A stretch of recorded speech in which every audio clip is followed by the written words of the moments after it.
ఓం నమో బ్రహ్మదిభ్యో బ్రహ్మవిద్యా సంప్రదాయ కర్తుభ్యో వంశ ఋషిభ్యో మహద్భ్యో నమో గురుభ్యః. హరిః ఓం. యస్య ప్రసాదాదహమేవ సర్వం మయ్యేవ సర్వం పరికల్పితం చ ఇత్థం విజానామి సదాత్మరూపం తస్యాంఘ్రిపద్మం ప్రణతోస్మి నిత్యం. బ్రహ్మానందం పరమసుఖదం కేవలం జ్ఞానమూర్తిం ద్వంద్వాతీతం గగనసదృశం తత్వమస్యాదిలక్ష్యం ఏకం నిత్యం విమలమచలం సర్వదీ సాక్షిభూతం భావాతీతం త్రిగుణరహితం సద్గురుం తం నమామి. నమో గురుదేవ. ఈరోజు మనం భగవద్గీత యందు జ్ఞానయోగము, శ్రీకృష్ణ పరమాత్మ జ్ఞానము లేకుండా జీవించడం అనేది ఒక పశువుతో సమానమైన జీవనం అంటున్నారు. ఎవరైతే తాను ఎవరు అని తెలుసుకుంటారో, అంటే మనమందరము ఈ దేహం అనుకుంటున్నాం కదా, ఈ దేహములో ఉన్నటువంటి జ్యోతి స్వరూపమైన సచ్చిదానంద ఆత్మ అని తెలుసుకుని మనల్ని మనం వెతుక్కునే ప్రయత్నం చేయాలి. అంటే మనమందరము కూడా తప్పిపోయామన్నమాట. ఎక్కడి నుంచి తప్పిపోయాము? పరమాత్మ యొక్క ఇంటిని మనం ఏం చేశామంటే విషయ సుఖాల కోసం వెంటపడి మన ఇల్లు మనం మరచిపోయాం. మరచిపోయినటువంటి మనం ఏం చేయాలి? ఇప్పుడు మనం ఇల్లు ఎక్కడ ఉన్నది అని చెప్పేసి వెతకాలి. ఎక్కడ వెతుకుతామండి? ఈ లోకంలో ఎక్కడైనా మీ ఇల్లు పలానా చోట ఉంది అని చెప్తారా? ఆ ఇల్లు యొక్క అడ్రస్ ఎక్కడ దొరుకుతుంది అంటే, మనం కళ్ళు మూసుకుంటే లోపట ఈ దేహమునందు సచ్చిదానంద స్వరూపాన్ని మనం దర్శించగలం. ఎలా అంటే, పరాంచికాని వ్యతృణ స్వయంభూ తస్మాత్ పరాన్ పశ్యతి నాంతరాత్మన కచ్చిద్దీర ప్రత్యేగాత్మానమైక్షత్ ఆవృత చక్షురమృతత్వమిచ్చనని కఠోపనిషత్తులో యమధర్మరాజు చెప్పబడినటువంటి శ్లోకం. ఎలా మనం లోపలికి ఎలా ప్రయాణం చేయగలము అంటే, ముందు మనకు జ్ఞానం తెలియాలి. నీవెవరు అంటే, కొద్ది రోజులు మాత్రమే భూమి మీద ఉండే ఈ శరీరానికి సంబంధించిన వివరాలు మాత్రం మనం కాదండి. ఎప్పుడు భగవంతుడు ఎప్పుడైతే సృష్టి ప్రారంభించారో అప్పటి నుంచి మనం అందరం కూడా ఉన్నామన్నమాట. ప్రకృతిం పురుషం చైవ విద్యనాది ఉభావపి వికారాంశ గుణాంశైవ విద్ధి ప్రకృతి సంభవానని మనకి ఇక్కడ 13వ అధ్యాయంలో 20వ శ్లోకంలో చెప్పారనమాట. అంటే అనాది, ఆది లేదండి. పురుషుడు ఎప్పుడైతే అంటే సచ్చిదానంద స్వరూపుడు ఎప్పుడైతే సృష్టి చేసుకున్నాడో వెంటనే ప్రకృతిని కూడా సృష్టి చేశాడు. అంటే మనమందరం భగవంతుడు మనల్ని ఎప్పుడు సృష్టి చేశాడో అప్పుడు మనమందరం పుట్టాము. మనమందరము కూడా త్రిగుణాలతో కూడినటువంటి మూల ప్రకృతిని మనం ధరించి ఉన్నామన్నమాట. అంటే అందరం ఒక తొడుక్కున్నామన్నమాట. ఇప్పుడు ఒక సినిమా జరుగుతుంటే ఒక్కొక్కరు ఒక్కొక్క తొడుగు, ఒక్కొక్క క్యారెక్టర్ తీసుకుంటారు. ఒకరు హీరో, ఒకరు హీరోయిన్, ఒకడు కమెడియన్, ఒకడు విలన్, ఇలా ఒక్కొక్కరు ఒక్కొక్క క్యారెక్టర్ తీసుకున్నట్టుగా మన కంటికి కనిపించే వాళ్ళు కొంతమంది, అంటే సినిమా తెర మీద కనిపించే వాళ్ళు కొంతమంది, తెర వెనకాల ఉండి ఎంతో మంది పని చేస్తే మనం తెర మీద సినిమా చూడగలుగుతాం. అంటే ఎవరికి అప్పచెప్పబడిన పాత్రని వాళ్ళు తీసుకుంటారు. అదే విధంగా ఈశ్వరుడు కూడా సృష్టి ప్రారంభించినప్పుడు మనందరినీ కూడా సృష్టి చేశాడట. ఆ సృష్టి చేసినప్పుడే మనందరికీ ఒక తొడుగులు తొడిగారనమాట. ఆ తొడుక్కున్న తొడుగు చేత మనం ఏం చేశామంటే, మనం ఎక్కడి నుంచి వచ్చామో అక్కడున్న విషయాలు మర్చిపోయాం. అంటే ఒక శరీరాన్ని పొందగానే ఆ శరీరానికి సంబంధించిన విషయాలతోనే జీవిస్తున్నాం. ఉదాహరణకి మనం ఎవరింటికైనా వెళ్ళామనుకోండి, మన ఇంట్లో ఉన్న సౌకర్యాల కంటే వాళ్ళ ఇంట్లో సౌకర్యాలు గొప్పగా ఉన్నాయనుకోండి, అక్కడ ఒక నెల రోజులు ఉన్నప్పుడు మన ఇంటి విషయాలు ఎంతో తక్కువగా గుర్తు చేసుకుంటాం. ఎందుకు? అక్కడున్నటువంటి విషయ సుఖాలు మనల్ని ఏం చేస్తుంటాయి? మన ఇంటిని మరిపించేంత గొప్పగా ఉన్నాయనుకోండి, అప్పుడు మనం ఏం చేస్తున్నాం? వాటి చేత తాదాత్మ్యత పొందుతున్నాం. అలా మనం ఒక నెల నెల కాదు, ఒక 6 సంవత్సరాలు ఉండాల్సొచ్చిందనుకోండి. ఇవాళ ఫారిన్ వెళ్ళిన వాళ్ళు చూడండి. వాళ్ళు పుట్టింది, పెరిగిందంతా కూడా ఇండియాలో. కానీ అక్కడ విదేశాలలో ఉన్నటువంటి ఏవైతే సుఖాలు ఉంటాయో, వాటి చేత వాళ్ళేం జేస్తున్నారు, సంతోషాన్ని గడుపుతూ మళ్ళీ తిరిగి వాళ్ళ యొక్క స్వదేశానికి రావాలి అంటే వాళ్ళేమనుకుంటున్నారు, అయ్యో! అక్కడున్నటువంటి విషయాల కంటే మేమున్న దేశంలో గొప్పగా ఉంది అని చెప్పేసి రావడానికి ఇష్టపడనట్టు, మనం కూడా దేహ సంబంధం అంటే ఒక దేహాన్ని తొడుక్కున్నాం. ఇప్పుడు ఈ శరీరం ఉందండి. దీనికి సంబంధించి తల్లి, తండ్రి, భర్త, పిల్లలు, దీనికంటూ ఒక ఊరు, తర్వాత దీనికంటూ ఒక కీర్తి ప్రతిష్టలు ఇన్ని ఉన్నాయి. ఈ జీవుడు ఏం చేశాడు? ఈ దేహంతో కనెక్ట్ అయిపోయి, ఈ నేను శ్రీని, నేను ఫలానా అని చెప్పేసి జీవనం గడుపుతూ ఉన్నాం. మళ్ళీ మనకి ఈ నేను ఇది అనే వ్యామోహం ఎప్పుడు పోతుంది? నేను ఈ శరీరాన్ని విడిచిపెట్టినప్పుడు. అంటే ఈ శరీరం చచ్చిపోయినప్పుడు, నేనప్పుడు మళ్ళీ ఈ దేహ సంబంధమైన విషయాల నుండి రిలీజ్ అవుతానన్నమాట. అంటే మళ్ళీ ఇక్కడ ఈ దేహంతో నేను ఎవరెవరితో అయితే సంతోషంగా ఉన్నానో, ఎవరెవరితో అయితే దుఃఖంతో ఉన్నానో, ఆ విషయ వాసనలన్నీ మూటగట్టుకొని మళ్ళీ వెళ్ళిపోతాను కదా! వెళ్ళిపోయిన తర్వాత మళ్ళీ అక్కడ నేను చేసిన పుణ్యకర్మలు, పాపకర్మలు ఇవన్నీ కూడా పరమాత్మ ఏం చేస్తారు, మొత్తం విచారణ చేసి మళ్ళీ నాకు మానవ శరీరం ఇవ్వాలా? లేకపోతే జంతు శరీరం ఇవ్వాలా? లేకపోతే ఒక వృక్షమా? రాయిగానా? అంటే మనం చేసిన కర్మలను బట్టి భగవంతుడు ఏం చేస్తాడు, నాకు శరీరాన్ని ఇస్తాడనమాట. అంటే ఇలా మనం ఏం చేసాం, మనమందరము కూడా సచ్చిదానంద స్వరూపమైన ఆత్మలమైన తర్వాత మనం ఏం చేసాం, త్రిగుణాల ఆయన అదే శ్లోకంలో చెప్పారనమాట. ఏమన్నాడంటే, ప్రకృతిం పురుషం చైవ విద్యనాది ఉభావపి. అంటే పురుషుడు ప్రకృతి ఒకేసారి పుట్టారనమాట. ఇందులో మరి ప్రకృతికి కూడా ఆది లేదనమాట. కానీ ప్రకృతికి ఏం చేయొచ్చు, ఫుల్ స్టాప్ పెట్టొచ్చు. ఎప్పుడు విచారణ చేత పెట్టవచ్చు. వికారాంశ గుణాంశైవ. గుణాలు అంటే త్రిగుణాలండి. వికారాలు అంటే మనసుకు ఉండేటటువంటి వికారాలు. ఏవైతే మనసు యొక్క వికారాలు, త్రిగుణాల మాయ చేత మనం ఏం చేస్తున్నామంటే మళ్ళీ మళ్ళీ శరీరాలను తీసుకుంటున్నాం. అంటే ఒక శరీరాన్ని పొందిన తర్వాత దానికి సంబంధించిన విషయ సుఖాలు అనుభవిస్తూ ఇంకొక శరీరాన్ని పొందే ప్రయత్నం చేస్తున్నాం. ఈ జన్మలో మనం కొన్ని కోట్ల జన్మల్లో చేసిన పుణ్యం ఉంది కాబట్టి ఈ జన్మలో నేనెవరో తెలుసుకోగలిగినటువంటి గొప్ప జ్ఞానాన్ని ఈశ్వరుడు ప్రసాదించారు. అంటే ఇది భగవంతుడికి మనం అంటేనే ప్రత్యేకమైన ఇష్టంతో ఇవ్వలేదండి. మనం చేసిన సత్కార్యాలు ఎక్కువగా ఉన్నాయి కాబట్టి ఎవరికైతే కర్మఫలాల మీద ఎక్కువగా అంటే కర్మఫలాల మీద ఆసక్తి లేకుండా నిరంతరం పరులకు ఉపకారం చేసేటటువంటి ఆ ప్రవృత్తి ఎవరికి ఉంటుందో వాళ్ళకి భగవంతుడు ఏం చేస్తారు, తానెవరో తనకి తెలుసుకోగలిగిన భాగ్యాన్ని ప్రసాదిస్తారు. ఇలా మనందరికీ కూడా ఈ అవకాశం వచ్చిందనమాట. ఈ అవకాశాన్ని మనం ఏం చేసుకోవాలి, సద్వినియోగపరచుకోవాలి. ఆత్మజ్ఞానము లేకుండా జీవించడం అనేది మనం కొన్ని కోట్ల జన్మలలో సంపాదించిన పుణ్యాన్ని ఏం చేస్తున్నాం. ఇప్పుడు ఒక మల్లె తోటను పెంచామండి. మల్లె తోటలో మల్లెపూల ద్వారా మల్లెపూలకు సంబంధించిన సెంటు తయారు చేశామన్నమాట. ఇప్పుడు ఈ సెంటుని తీసుకెళ్లి మురుగు కాలువలో పోసాం. ఇప్పుడు దీనివల్ల ఏమైనా ప్రయోజనం ఉందా? ఎంతో కష్టపడ్డామండి. ఎంత కష్టపడితే ఆ పొలాన్ని సాగు చేసి, మొక్కలు వేసి, దాన్ని ఏ విధమైన దానికి రోగాలు రాకుండా క్రిమికీటకాదుల నుంచి రక్షించి, పువ్వుల చెట్టు నుంచి పువ్వులు పూసేలాగా ప్రయత్నం చేయించి, పువ్వులు పూసిన తర్వాత మళ్ళీ వాటిని సెంటుగా తయారు చేయడానికి ఎంత శ్రమ ఉంటుంది. అంత ఒక పెద్ద ఏమంటారు, ఒక గంగాళం నిండా సెంటు పోసారు. అది తీసుకెళ్లి మురిగి కాలువలో వేసాం. ఇప్పుడు సెంటు యొక్క వాసన వస్తుందా? ఏమీ రావట్లా.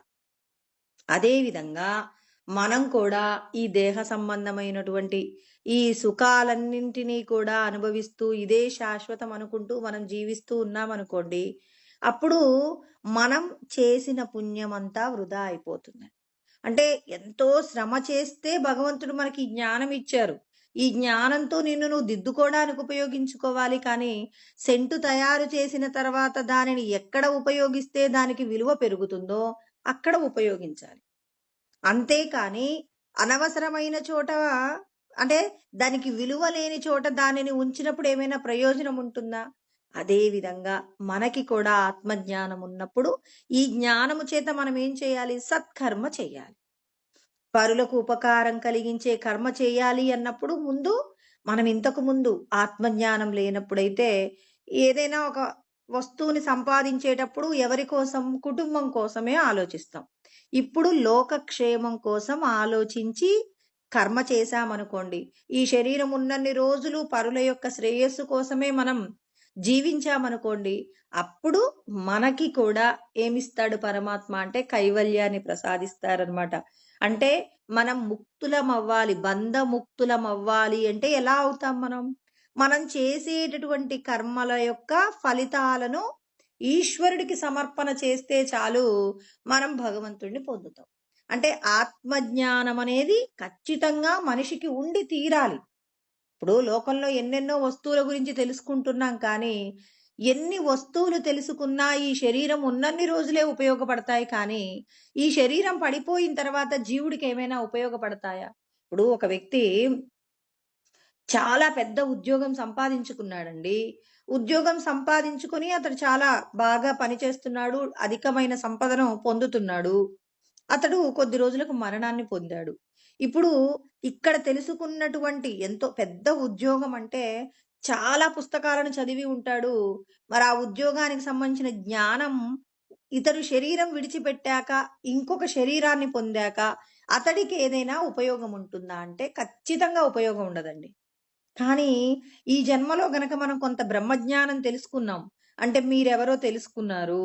మీరెవరో తెలుసుకొని మీ సాధనని కొంత దూరం తీసుకెళ్లారు. ఎంత దూరము అంటే మీరు చేసే పనులలో ఒక 20% ఈశ్వర కార్యం నిమిత్తంగా ఇదెవరికైనా మంచి మాటలు చెప్పడం, ఎవరైనా కష్టంలో ఉన్నారంటే వాళ్ళ దగ్గరికి వెళ్లి కొంచెం మన వంతుగా ఎంతో కొంత సహాయం చేయడం, ఇలా చిన్న చిన్న పనులలో ఇతరులకు ఉపయోగపడుతూ ఉన్న సందర్భంలో దేహాన్ని విడిచిపెట్టాల్సి వచ్చిందనుకోండి. అంటే ప్రారబ్ధ కర్మ పూర్తయిపోయింది, వెళ్ళిపోవాల్సి వచ్చింది.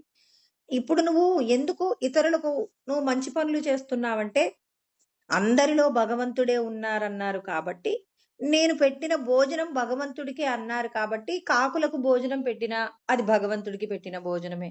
ఒక భిక్షగాడికి పెట్టినా అది భగవంతుడికి పెట్టిన భోజనమే. ఎవరికైనా 2 మాటలు సహాయం చేసినా అది భగవంతుడికి చేసిన సహాయమే. ఎవరికైనా మనం ఏదైనా శరీరంతో ఏదైనా చిన్న చిన్న పనులు చేసి పెట్టినా అది కూడా భగవత్ కార్యమే అని తెలుసుకొని మనం చచ్చిపోయామనుకోండి, ఇప్పుడు మీరు ఎంత సాధన అంటే సుమారు ఒక 20% సాధన చేసుకున్నారు. ఇప్పుడు ఈ సాధన వృధా అవుతుందా? ఖచ్చితంగా కాదంట. నేహాభిక్రమనాశోస్తి ప్రత్యవాయో న విద్యతే స్వల్పమప్యస్య ధర్మస్య త్రాయతే మహతో భయాత్.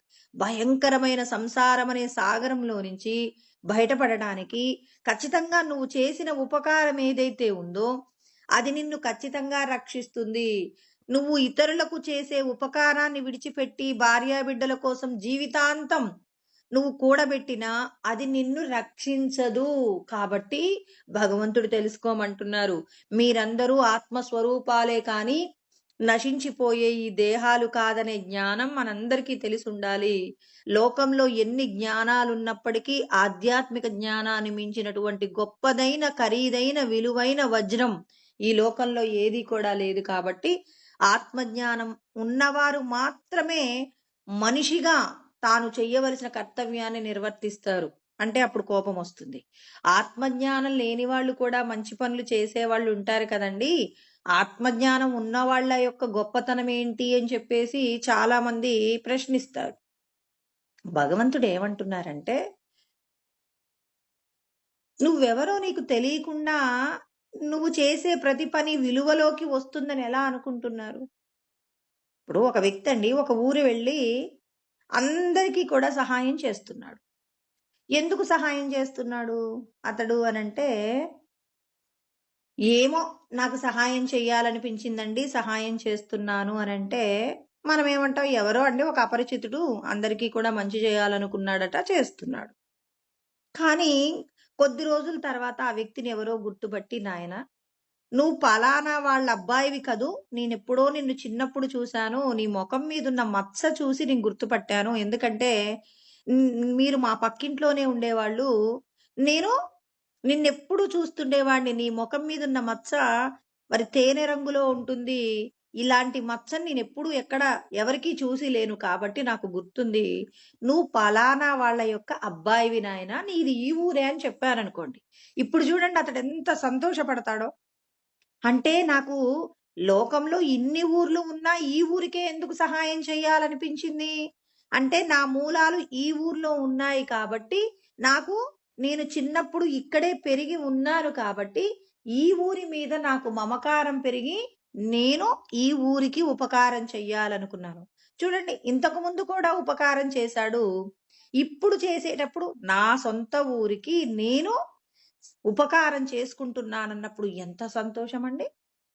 అదే విధంగా మీరెవరో తెలీదు. ఎవరో ఎందుకు తెలీదండి? నేను ఈ ఊర్లోనే పుట్టాను.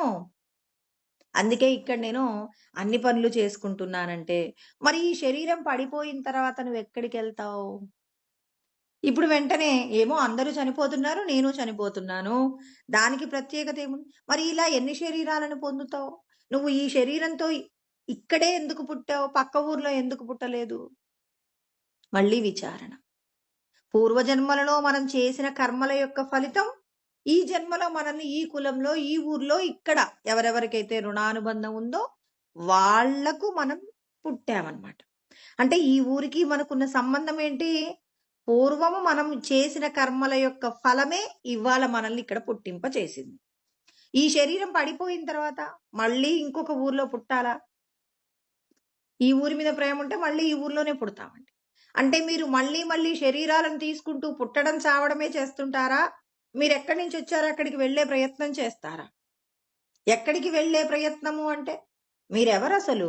మీరు ఈ శరీరమేనా?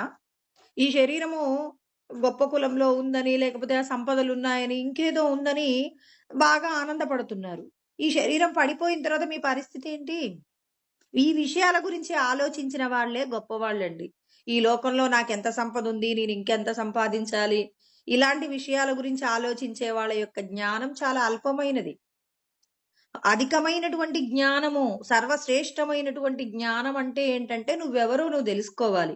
నువ్వెవరో నువ్వు తెలుసుకోకుండా ఈ శరీరానికి సంబంధించిన విషయాలన్నీ నావి నావి అనుకుంటూ తాపత్రయపడితే దాని వలన పెద్దగా ప్రయోజనాలు ఉండవు అంటున్నారు కృష్ణ పరమాత్మ. అందుకే ఖచ్చితంగా మీరందరూ కూడా ఆత్మజ్ఞానం తెలుసుకోవాలి. ఆత్మజ్ఞానంతో కూడిన కర్మ చెయ్యాలి. మీరెవరో మీకు తెలిస్తే చూడండి అక్కడ తాను ఎందుకు దానం చేస్తున్నాడు ఈ ఊరికి అంటే ఇంతకు ముందు సమాధానం ఏమో చెయ్యాలనిపించిందండి, మీ ఊరికే నాకు సహాయం చెయ్యాలనిపించిందన్నారు. ఎప్పుడైతే తాను ఆ ఊరి వాడు అన్నప్పుడు ఎంత ఆనందాన్ని, ఎంత పారవశ్యాన్ని పొందారో అదే విధంగా నేను ఆత్మని అని తెలియకుండానే ఈ లోకంలో అందరికీ ఉపకారం చేసే అలవాటు, మంచి అలవాటు ఉందనుకోండి. ఆ అలవాటు ఈశ్వరుడు నీకు ఒక కొత్త సత్యం తెలియజేశారు. నువ్వు ఈ శరీరం కాదు, ఈ శరీరం లోపటున్న సచ్చిదానందము నిన్ను నువ్వు తెలుసుకోవాలి అంటే పరోపకార నిమిత్తంగా నువ్వు కర్మ చెయ్యాలి. పరులకు చేసిన ఉపకారమే నిన్ను బంధంలో నుంచి విడిపిస్తుంది. ఈ దేహ బంధాలు శాశ్వతం కాదు. ఇది ఈ దేహం అనే ఇంటిలో నువ్వు షెల్టర్ ఉంటున్నావు అంతే. రోజు ఎందుకు చెప్పుకోవాలి అంటే మనందరము దీని మీద దృఢపడితే చాలండి. ఈ శరీరం నేను కాదు, ఈ శరీరంలో నివాసం ఉండేటటువంటి సచ్చిదానంద ఆత్మని అని గుర్తుపెట్టుకోవాలి.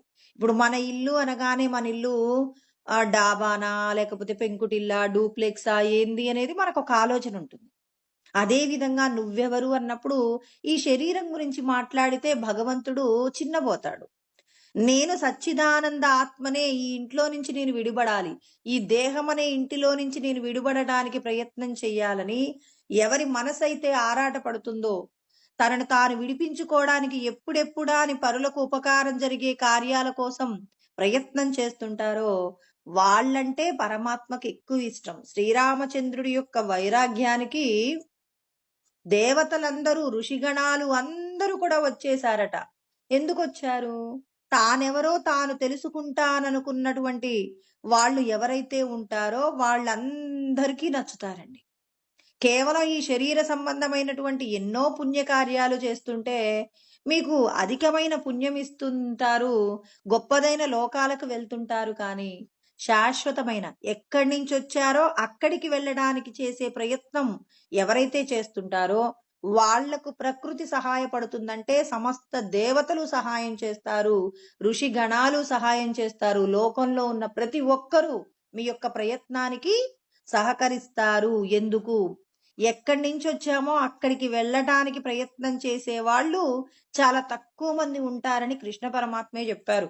మనుష్యానాం సహస్రేషు కశ్చిద్ యతతి సిద్ధయే యతతామపి సిద్ధానాం కశ్చిన్మాం వేత్తి తత్వతః అంటారు. మనుష్యులందరిలో కొన్ని కోట్ల మంది జనాభా ఉంటే వేలల్లోనే భగవంతుడు ఈ శరీరంలోనే ఉన్నాడనే సత్యం తెలుసుకుంటారు. అంటే శరీరంలో ఉన్నారంటే విశ్వమంతటా భగవంతుడి చైతన్యమే ఉంది. ఆ చైతన్యంలోనే మన శరీరాలన్నీ ఉన్నాయి. ఆ శరీరం లోపలికి తొంగి చూస్తే మనల్ని మనం తెలుసుకోవచ్చు. కాబట్టి మన యొక్క ఇంద్రియాలు దేనికోసం తాపత్రయపడుతున్నాయి? బయట ఉన్న విషయాలను చూడడానికి, బయట ఉన్న విషయాలను అనుభవించడానికి మన కళ్ళు, మన చెవులు, మన ముక్కు, తర్వాత మన నాలుక, మన యొక్క చర్మము ఇవన్నీ ఆరాటపడుతుంటాయి అన్నమాట. తస్మాత్ పరాన్ పశ్యతి నాంతరాత్మన అంటే లోపట ఉన్నటువంటి భగవంతుడిలో ఉన్నటువంటి ఆనందానుభూతిని పొందడానికి కావలసినటువంటి శక్తి మన ఇంద్రియాలకు ఉండదట. అంటే మన కన్ను కొన్ని విషయాలను కొంత దూరంలో చూడగలుగుతుంది. అదే విధంగా మన యొక్క ఇంద్రియాలన్నీ కొంత మేరకు మాత్రమే బయట ఉన్న విషయాలను అనుభవించగలుగుతుంది. కానీ లోపట ఉన్న సచ్చిదానందాత్మను చూడడానికి వీల్లేదండి. అంటే పరమాత్మ అలా డిజైన్ చేశాడనమాట. అదే విధంగా మరి మన లోపలికి ఎలా చూడాలి? కచ్చిద్దీర ప్రత్యేగాత్మన మైక్షత్ అంటే ఒకానొక్కడు ఏం చేస్తాడంటే లోపట ఉన్న ఆత్మను చూడడం కోసం, అంటే నువ్వు కేవలం శరీరం కాదు, శరీరం లోపట బంధించబడి ఉన్నావు, నువ్వు తెలుసుకోవాలి అంటే నువ్వేం చేయాలి? దేహ సంబంధమైన విషయ సుఖాలన్నీ విడిచిపెట్టి ఆత్మసుఖమే గొప్పది అని చెప్పి మీరు కళ్ళు మూసుకొని లోపలికి మీరేం చేయాలి? మనస్సు చేత వెతుకుతూ లోపలికి వెళ్తుండాలి.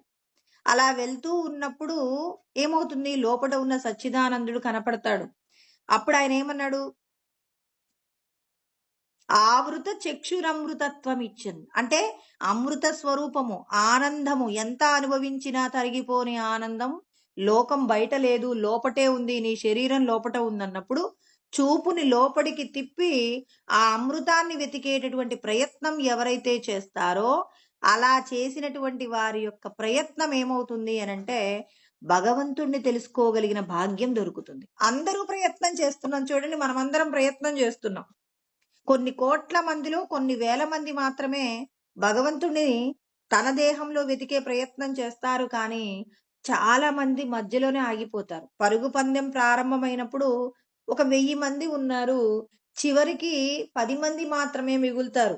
మిగిలిన వాళ్ళందరూ ఏదో ఒక విషయంలో వాళ్ళు ఏమవుతారు? ఓడిపోవటం, వాళ్లే ఆ పందెంలోకి రాకుండా పోవడం, ఏదో ఒక కారణం చేత మధ్యలోనే ఆగిపోతారు. మరి విజయాన్ని సాధించేది ఎవరు అనంటే ఒక్కరు మాత్రమే. అదే విధంగా పరమాత్మ అదే సిద్ధాంతం చెప్పాడనమాట. యతతామపి సిద్ధానాం అంటే ప్రయత్నం చేస్తూ ఉంటారు సిద్ధులైనటువంటి వాళ్ళు. కానీ అందరూ మధ్యలో ఒక్కొక్కరు ఒక్కొక్క చోట ఆగిపోతుంటారు. కొంతమందికి మన ప్రయాణంలో భగవంతుడు సిద్ధులని ఇస్తాడనమాట. నువ్వు ఒక మాట చెప్తే లోకమంతా కూడా నీ మాటకి నీరాజనాలు పలికేంత గొప్పతనాన్ని ఇస్తాడు. ఆ మాట చేత వీళ్ళు తాదాత్మ్యత పొంది భగవంతుడిని వెతికే ప్రయత్నం ఆపేసుకుంటారు. ఇక్కడ అందరూ వస్తున్నారు, దండాలు పెడుతున్నారు, చాలా చక్కగా గౌరవిస్తున్నారని ఇది బాగుంది అని చెప్పి తాను చెయ్యవలసిన సాధన విడిచిపెడతారు. ఇలాంటి వాళ్ళు చాలా మంది ఉంటారండి లోకంలో. ఆణిమ, గరిమ ఇట్లా అష్టసిద్ధులు ఉంటాయన్నమాట. ఆ అష్టసిద్ధులలో ఏదో కొన్ని సిద్ధులు పొందుతారు. ఆ సిద్ధుల చేత వాళ్ళు ఏమవుతారు అంటే ఇప్పుడు కొంతమందికి చూడండి, ఒక వ్యాపారం చేద్దామని చెప్పేసి ప్రారంభిస్తాడు. ఆ వ్యాపారం ప్రారంభించగానే అతడు చాలా పెద్ద గోల్ పెట్టుకుంటాడు. ఒక 100 కోట్లు సంపాదించాలి అనుకుంటాడు. ఒక 30-40 కోట్లు, ఒక 100 కోట్లు రాగానే 1000 కోట్లు సంపాదించాలనుకున్నాడు. 100 కోట్లు సంపాదించగానే అతనికి అహంకారం వచ్చేస్తుంది. ఆ అహంకారం చేత తాను ఏం చేస్తాడు? వ్యసనాలకు లొంగిపోతాడు. అంటే అంతకు ముందు అనుభవించని సుఖాలు ఏవైతే ఉంటాయో ఆ సుఖాలను అనుభవిస్తూ తన లక్ష్యం మర్చిపోయి అక్కడే ఆగిపోతాడు. అదే విధంగా ఈశ్వరుడు కూడా మనకేం చేస్తారంటే, మనం సాధన బాగా చేస్తుంటే చూద్దాం వీళ్ళకి ఎంత నిగ్రహం ఉందో అని చెప్పేసి ఏం చేస్తాడు, కొద్దిగా శక్తులిస్తారు. అంటే మనం ఎవరికైనా ఒక మాట చెప్తే, ఆ మాట వాళ్ళకి జరుగుతుందనమాట. వాళ్ళేదైనా ఒక వస్తువు పోగొట్టుకుంటే మీరు దివ్య దృష్టి చేత చూడగలిగిన శక్తి ఇస్తారు. ఇట్లా కొన్ని కొన్ని శక్తులిచ్చినప్పుడు ఏమవుతుంది, అందరూ లోకంలో ఉన్న వాళ్ళందరూ కూడా మిమ్మల్ని ఏం చేస్తారు, భగవంతుడిగా పూజిస్తారనమాట. అలా పూజించగానే వీళ్ళ సాధనలో అయ్యో! నేనే భగవంతుడినయిపోయాను అని చెప్పేసి అసలైన భగవంతుడిని తెలుసుకోవడానికి వీళ్ళు మధ్యలో మిడిల్ డ్రాప్ అయితారన్నమాట. అంటే ఇక్కడ వాళ్ళు అక్కడున్న సుఖాల చేత ఆనందాన్ని పొందుతూ అందరూ లోకమంతా దేవుడు దేవుడు అంటుంటే వాళ్ళు ఎందుకు భూమి మీదకొచ్చారో అసలు నేను తెలుసుకోవలసిన సత్యం ఇదేనా అనే విషయం మరచిపోయి మిమ్మల్నే దేవుడు అంటున్నారని చెప్పేసి ఆ భగవంతుడి దగ్గర ఆగిపోయి ఏం చేస్తారు, సాధనలో వెనకబడతారు. అంటే మళ్ళీ తిరిగి ఈ సాధన ఎక్కడ పూర్తి చేసుకోవాలి, మళ్ళీ వచ్చే జన్మలో నువ్వు చేసినటువంటి ప్రయత్నంలో ఉన్నటువంటి లోపము, నువ్వు చేసిన కార్యాలలో ఉన్నటువంటి పాప పుణ్యాలను బట్టి భగవంతుడు నీకు ఇంకొక శరీరాన్నిచ్చి సాధన పూర్తి చేయిస్తాడు. అంటే చాలా మంది సిద్ధుల దగ్గర ఆగిపోతారనమాట. ఆ లోకంలో పేరు ప్రతిష్టలు గౌరవ మర్యాదలు ఇలా ఏవైతే గొప్ప గొప్ప పదవులు ఉంటాయో, గొప్ప గొప్ప కీర్తి ప్రతిష్టలు ఉంటాయో వాటి దగ్గర ఆగిపోయి వాళ్ళు వెళ్ళవలసినటువంటి మార్గంలోనే మధ్యలోనే మార్గమధ్యంలో ఆగిపోతారు. చిట్ట చివరి వరకు నన్ను తెలుసుకోవడానికి ప్రయత్నం చేసేవాళ్ళు చాలా కొద్ది మందే ఉంటారు అని చెప్పేసి కృష్ణ పరమాత్మ చెప్తున్నారనమాట. అంటే భగవంతుణ్ణి తెలుసుకోవడానికి ఎన్ని కష్టాలొచ్చినా, ఎన్ని సుఖాలొచ్చినా కష్టాలను లెక్క చేయకుండా సుఖాలను కాదనుకుంటూ భగవంతుడు మాత్రమే కావాలి అని ప్రయత్నం చేసేవాళ్ళు చాలా తక్కువ మంది ఉంటారు. ఆ ఉన్న వాళ్ళలో కూడా ఏ ఒకానొక్కడు మాత్రమే నన్ను పొందుతాడు అని కృష్ణ పరమాత్మ చెప్తున్నారు. అంటే నీ లోపటికి ప్రయాణం జరగాలి అంటున్నారు. నేను ఈ శరీరం కాదు అని చెప్పేసి ఎవరైతే నిరంతరం ప్రయత్నం చేస్తారో ఆ ప్రయత్నంలో వాళ్ళకి కష్టాలొచ్చినా సుఖాలొచ్చినా వాటికి చెదరకుండా, వాటి చేత మమత్వాన్ని పొందకుండా ఎవరైతే రాగమును భయమును క్రోధమును జయిస్తారో వాళ్ళు పరమాత్మని చేరుకుంటారంటున్నారు. అందుకే కృష్ణ పరమాత్మ చెప్తున్నారు, కర్మ అంటే ఏంటి, అకర్మ అంటే ఏంటి, వికర్మ అంటే ఏంటో కూడా నిన్న మనం పరిశీలన చేశాం. కర్మ అంటే మనం చేయదగిన కర్మ. అంటే కేవలం నేను ఆత్మని అని తెలుసుకోకుండా చేసేటటువంటి కర్మ కాదండి. ఇక్కడ బాగా ఆలోచించాలి. ఏదో మనం బ్రతుకుతున్నామంటే ఒక పశువు కూడా బ్రతుకుతుంది. మనందరికీ ఇంతకు ముందు కూడా చెప్పిన ఉపమానమేనండి. ఏంటంటే ఒక పురుగు కురుక్షేత్ర సంగ్రామంలో స్పీడ్‌గా వెళ్ళిపోతుందట. వెళ్ళిపోతుంటే వ్యాసుడు పిలిచి, "ఏంటి మీరంత స్పీడ్‌గా వెళ్ళిపోతున్నారు పురుగు గారు" అంటే, అయ్యా నా కుటుంబము నా కోసం ఎదురు చూస్తుంటుంది. మరి అక్కడ దూరంగా చూస్తే కర్ణుడి యొక్క రథం చాలా వేగంతో వస్తుంది. దాని కింద పడిపోతే నేను చనిపోతాను" అంటే, "అదేంటి మాకంటే భార్యాబిడ్డలుంటారు నీకేముంటాయి ఇలాంటి బంధాలుంటాయా" అంటే, "మాకు కూడా మీలాగే భార్యాబిడ్డలు, ప్రేమలు, ఆప్యాయతలు అన్నీ ఉంటాయండి. మీకు తెలియని సత్యమా? నాకు తెలిసింది మీకేం తెలీదయ్యా, అన్నీ తెలుసు కదా మీకు. ఎందుకు మళ్ళీ నన్నిలా అడుగుతున్నారు" అంటే లోకానికి తెలియచేసే ప్రయత్నంగానే ఈ మాట చెప్పుకుంటామనమాట. అంటే ఒక పశువుకు కూడా మనకొక చీమనో, ఒక పురుగుని చూస్తే ఏమనిపిస్తుందంటే, దాని ఆ చీమ అటు పోతూ ఉంటే దాంతో ఆట ఆడుకుంటూ దాన్ని చంపేస్తాం గదా! ఒక పురుగుని చూస్తే ఆ పురుగును కూడా మనం కాలుతో అటు ఇటు నలిపేసి వెళ్ళిపోయే అవకాశాలు కూడా ఉంటాయి.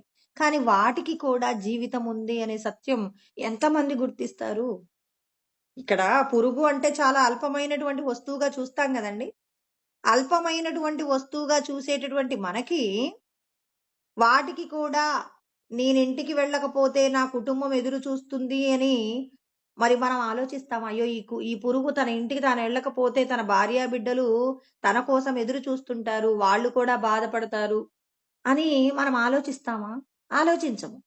పురుగులు అంటే చాలా అల్పమైనవి. వాటికేముంటాయి, విలువలేముంటాయి అని చెప్పేసి అనుకుంటారు కదా! ఒక పురుగుకు కూడా జీవితం ఉంటుంది అంటే, మనం పురుగు కంటే గొప్పగా ఉండాలి అని మనం అనుకున్నామనుకోండి. అంటే పురుగు యొక్క జీవితం కంటే కూడా మన జీవితం దివ్యంగా ఉంటుందా? ఉండదా? నువ్వెవరో నువ్వు తెలుసుకుంటే నీ జీవితం 3 పువ్వులు 6 కాయలుగా ఉంటుందంటాడు పరమాత్మ. లేకపోతే నువ్వు కూడా ఈరోజు నేను ఇంటికి వెళ్ళకపోతే నా కుటుంబం ఏమవుతుందో అని చెప్పేసి ఒక పురుగు కంటే భిన్నంగా నువ్వేం బాధపడవు కదా.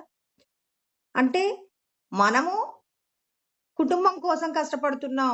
పశుపక్షాదులు, తర్వాత పురుగులు, చీమలు, ఎన్నో రకాల ప్రాణులు కూడా తమ భార్యా బిడ్డల కోసం తాపత్రయపడుతూ ఉన్నాయి. మరి మనం దేనికోసం తాపత్రయపడాలి? అంటే మనం ఈ 84 లక్షల రకాల ఉపాధుల మీద పెత్తనం చెలాయిస్తూ, మనకు కనపడిన ప్రతి వస్తువును అనుభవిస్తూ ఈ శరీరాన్ని పూర్తి చేయాలా? లేకపోతే ఈ శరీరంతో నువ్వు తెలుసుకోవలసిన గొప్ప సత్యం ఏదైనా ఉందా? నువ్వు చెయ్యవలసిన సాధన ఏదైనా ఉందా? ఒక పశువు తన కుటుంబం కోసమే కష్టపడుతుంది. ఒక మనిషి కూడా తన కుటుంబం కోసమే కష్టపడతాడా? కాదు.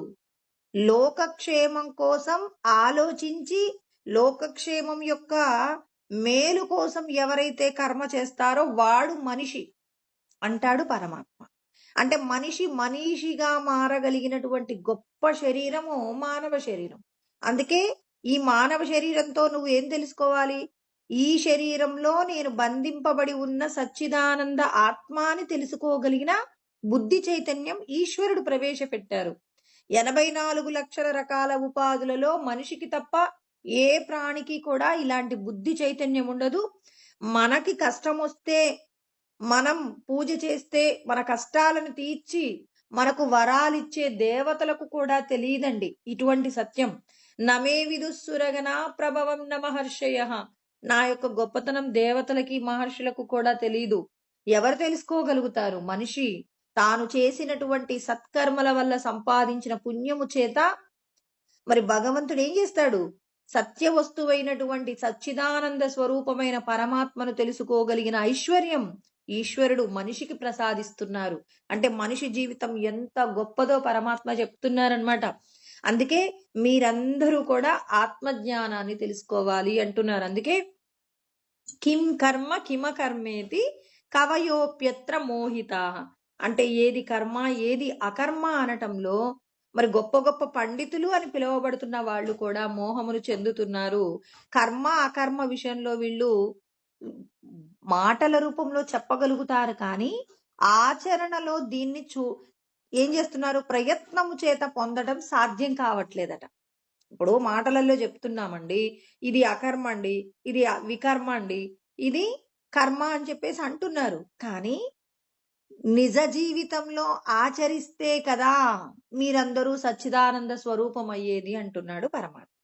అంటే దేనిని తెలుసుకుంటే మీరు మిమ్మల్ని ఈ దేహబంధంలో నుంచి విడిపించుకోగలరో అటువంటి కర్మ చేసే ప్రయత్నం చెయ్యండి అని చెప్పేసి కర్మణోహ్యపి బోద్ధవ్యం చ వికర్మణః అకర్మణశ్చ బోద్ధవ్యం గహనా కర్మణో గతి.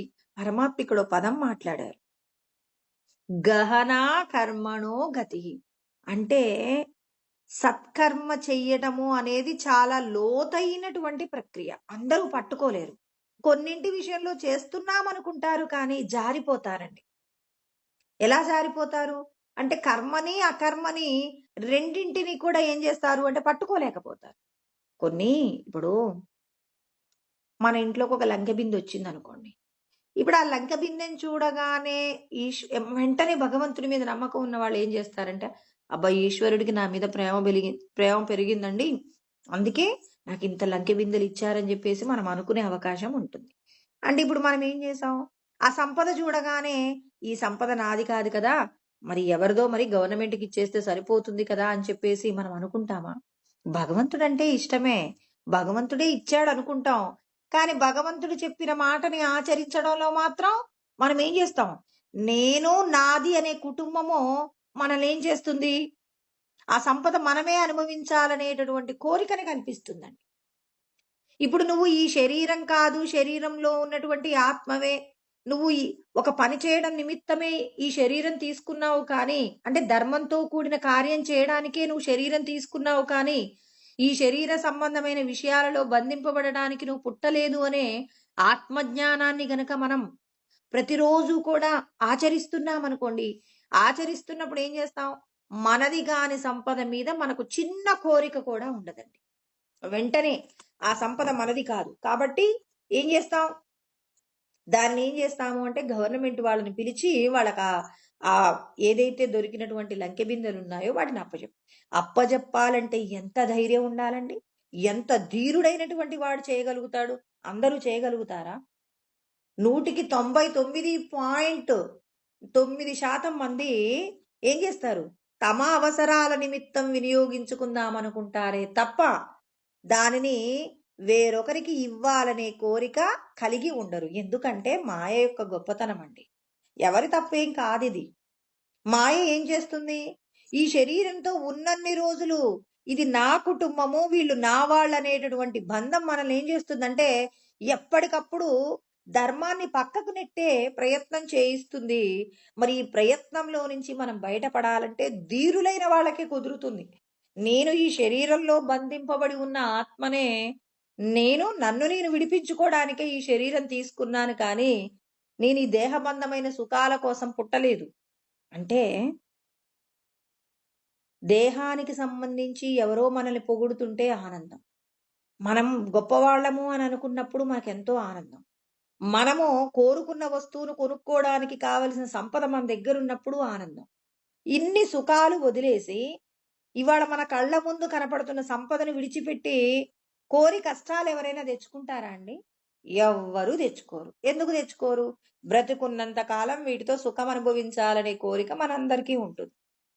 కానీ ఒక సినిమాలో మరి ఒక హీరో ఒక ధనవంతుడిగా క్యారెక్టర్ చేస్తున్నాడండి. కొన్ని కోట్లకు పడగ ఎత్తినటువంటి వ్యక్తిగా అక్కడ పనిచేస్తున్నాడు. అతడు ఇక నేను జీవితాంతం ఈ క్యారెక్టర్లోనే ఉండిపోతానని అంటాడా? అనడు. ఎన్ని రోజులు అతడు ధనవంతుడి క్యారెక్టర్లో మంచి ఖరీదైన బట్టలు, ఖరీదైనటువంటి కార్లలో తిరుగుతుంటాడు, ఖరీదైనటువంటి భవనంలో ఉంటాడు. తాను చేసే ప్రతి పని కూడా ఎలా ఉంటుంది? చాలా రిచ్‌గా ఉంటుంది. ఎన్ని రోజులు? ఆ సినిమా ఒక 3 సంవత్సరాలు నడిచిందనుకోండి. ఆ 3 సంవత్సరాల పాటు ఆ సినిమాలో అతడు ఆ క్యారెక్టర్‌లో అలా గంభీరంగా ఉంటాడు. ఎప్పుడైతే ఆ సినిమా అయిపోయింది, తర్వాత మళ్ళీ అతడికి ఒక భిక్షగాడి క్యారెక్టర్ ఇచ్చారు. ఇప్పుడు ఆ సినిమా మళ్ళీ 3 సంవత్సరాలు నడిచింది. ఆ 3 సంవత్సరాలు కూడా చింపిరి జుట్టు, చిరిగిపోయిన బట్టలు, ఏదో ఎక్కడ ఒక చెట్టు కింద కూర్చొని అతడు చేసేటటువంటి పనులన్నీ చేయాలి. చూడండి, ఇక్కడ మరి 3 సంవత్సరాలు ధనవంతుడుగా ఉన్నా అతడు ధనవంతుడని ఊహించుకోలా. అతడు చింపిరి జుట్టుతో ఉంటే అయ్యో నాకు ఇన్ని కష్టాలు వచ్చాయేంటి, నేను అడుక్కొని తినాల్సి వస్తుందని అక్కడ ఏడవలేదు. ఎందుకు ఏడవలేదు? ఇది సినిమా. మరి సినిమా అయినా ఏడ్చాడు కదండి. ధనవంతుడిగా మరి అతడు గోల్డెన్ స్పూన్ తో ఆహారం తిన్నాడు. మరి భిక్షగాడిగా మరి విస్తరాకులో ఎవరో వేసినటువంటి ఆహారాన్ని తిన్నాడు. మరి అక్కడ తిన్నాడు కదా, నిజంగా అక్కడ నటించాడు. మనల్ని కూడా పరమాత్మ అంటున్నారు, అలాగే నటించండి. మీరు కూడా ఈ శరీరంతో సుఖములు భోగములు అనుభవించటానికి ఏం రాలేదు. మీకు కూడా అప్పజెప్పిన పనిని చేసుకొని వెళ్ళిపోవడానికే వచ్చారు తప్ప మీరేమి అక్కడ నిలబడి స్థిరంగా ఉండిపోవడానికి ఏం రాలేదు. అంటే ఇక్కడ భగవంతుడు సత్యం చెప్తున్నారు. ఇప్పుడు మీరందరూ కూడా ఆత్మ అనేటటువంటి తెర మీద ఆడేటటువంటి బొమ్మలే తప్ప మీరందరూ కూడా శాశ్వతులు కాదు. ఇప్పుడు ఒక సినిమా తెర ఉందండి. ఆ సినిమా తెరలో మరి ఒక పెద్ద నదీ ప్రవాహం వస్తూ ఉంది. ఆ నదీ ప్రవాహం చేత ఆ సినిమా తెర తడుస్తుందా? తడవట్లేదు. ఒక పెద్ద బురద గుంట ఉందండి. ఆ బురద గుంటని చూస్తే ఎవరైనా అందులోకి దగ్గరికి వెళ్ళిన వాళ్ళందరూ బురద గుంటలో పడి మరణిస్తున్నారు. కానీ ఇప్పుడు ఆ సినిమా తెర ఆ బురదకి ఏమైనా సంబంధం ఉందా? బురద అంటుకుంటుందా? అంటే అక్కడ మనం సినిమా తెర మీద రకరకాలైన విషయాలను చూస్తున్నాం కానీ ఆ సినిమా తెరకు ఏ విధమైన విషయాలు అంటుకోనట్టు బురద అంటుకోవట్లేదు, నీటి స్పర్శ లేదు. అదే విధంగా మనం ఈ శరీరం లోపల ఉన్నటువంటి మనకి కూడా ఈ దేహ సంబంధమైన సుఖాలు ఎవరో మనకు కలిగిన ఆనందాల చేత ఈ మనస్సు, ఈ లోపడున్న ఆత్మ కనెక్ట్ కావట్లేదు. అంటే దానికి ఆనందం ఏమీ లేదు. అదే విధంగా ఈ ఎవరో తిడుతున్నారు మిమ్మల్ని, ఆ తిట్టినటువంటి తిట్లకి కూడా ఆత్మకు సంబంధం లేదు. ఎలాగైతే వెండి తెర మీద సినిమాలు అక్కడ ఉన్నటువంటి రకరకాలైన రంగురంగుల విషయాలు, రకరకాల క్యారెక్టర్లు నడుస్తున్నా ఆ తెరకు సంబంధం లేనట్టు ఆత్మ కూడా ఒక తెరయే. ఆ తెర మీద అన్నీ నడుస్తున్నాయి. ఇవాళ సృష్టి జగత్తులో ఉన్న ప్రతి విషయము కూడా ఆత్మయందే నడుస్తుంది. సినిమా చూడాలంటే వెండి తెర ఎలా కావాలో అదే విధంగా దేహ సంబంధమైన ఈ జగత్తు నడవాలి అంటే కూడా ఆత్మ అనేటటువంటి ఒక తెర ఉంది కాబట్టి ఇన్ని విషయాలు నడుస్తున్నాయి. కాబట్టి పరమాత్మ సత్యం తెలుసుకోండి. నేను భగవంతుడు నాకు అప్పజెప్పబడిన పనిని చేయడానికే వచ్చాను. ఇవాళ నేను ఏడవాలి, నవ్వాలి అన్ని ఎవరు నిర్ణయిస్తారు? పరమాత్మ నిర్ణయిస్తారు. నేను బ్రతికే బ్రతికి ఎప్పుడు ఎలా ఉండాలి? భగవంతుడు నిర్ణయించిన శాస్త్ర విహిత కర్మయే చెయ్యాలి అని చెప్పి ఏం చేయాలి? శాస్త్ర విహిత కర్మ చేయడం కర్మ అవుతుంది. అంటే అందుకే శంకరాచార్యులు వారు చెప్తారు, అవిరోధితయా కర్మ నా విద్యాం వినివర్తయేత్. ఏదో బ్రతుకుతున్నాం కదండి, మళ్ళీ ప్రత్యేకంగా భగవద్గీత, పురాణాలు, తర్వాత ఇతిహాసాలు ఇవన్నీ ఎందుకు వినాలి? అవసరం లేదు. మన బ్రతికేదో మనం బతుకుతున్నాం, ఉన్నంతలో నలుగురికి సహాయం చేస్తున్నాం, చక్కగానే బతుకుతున్నాం. మా కష్టాలేవో మాకున్నాయి, మా సుఖాలేదో మాకున్నాయి.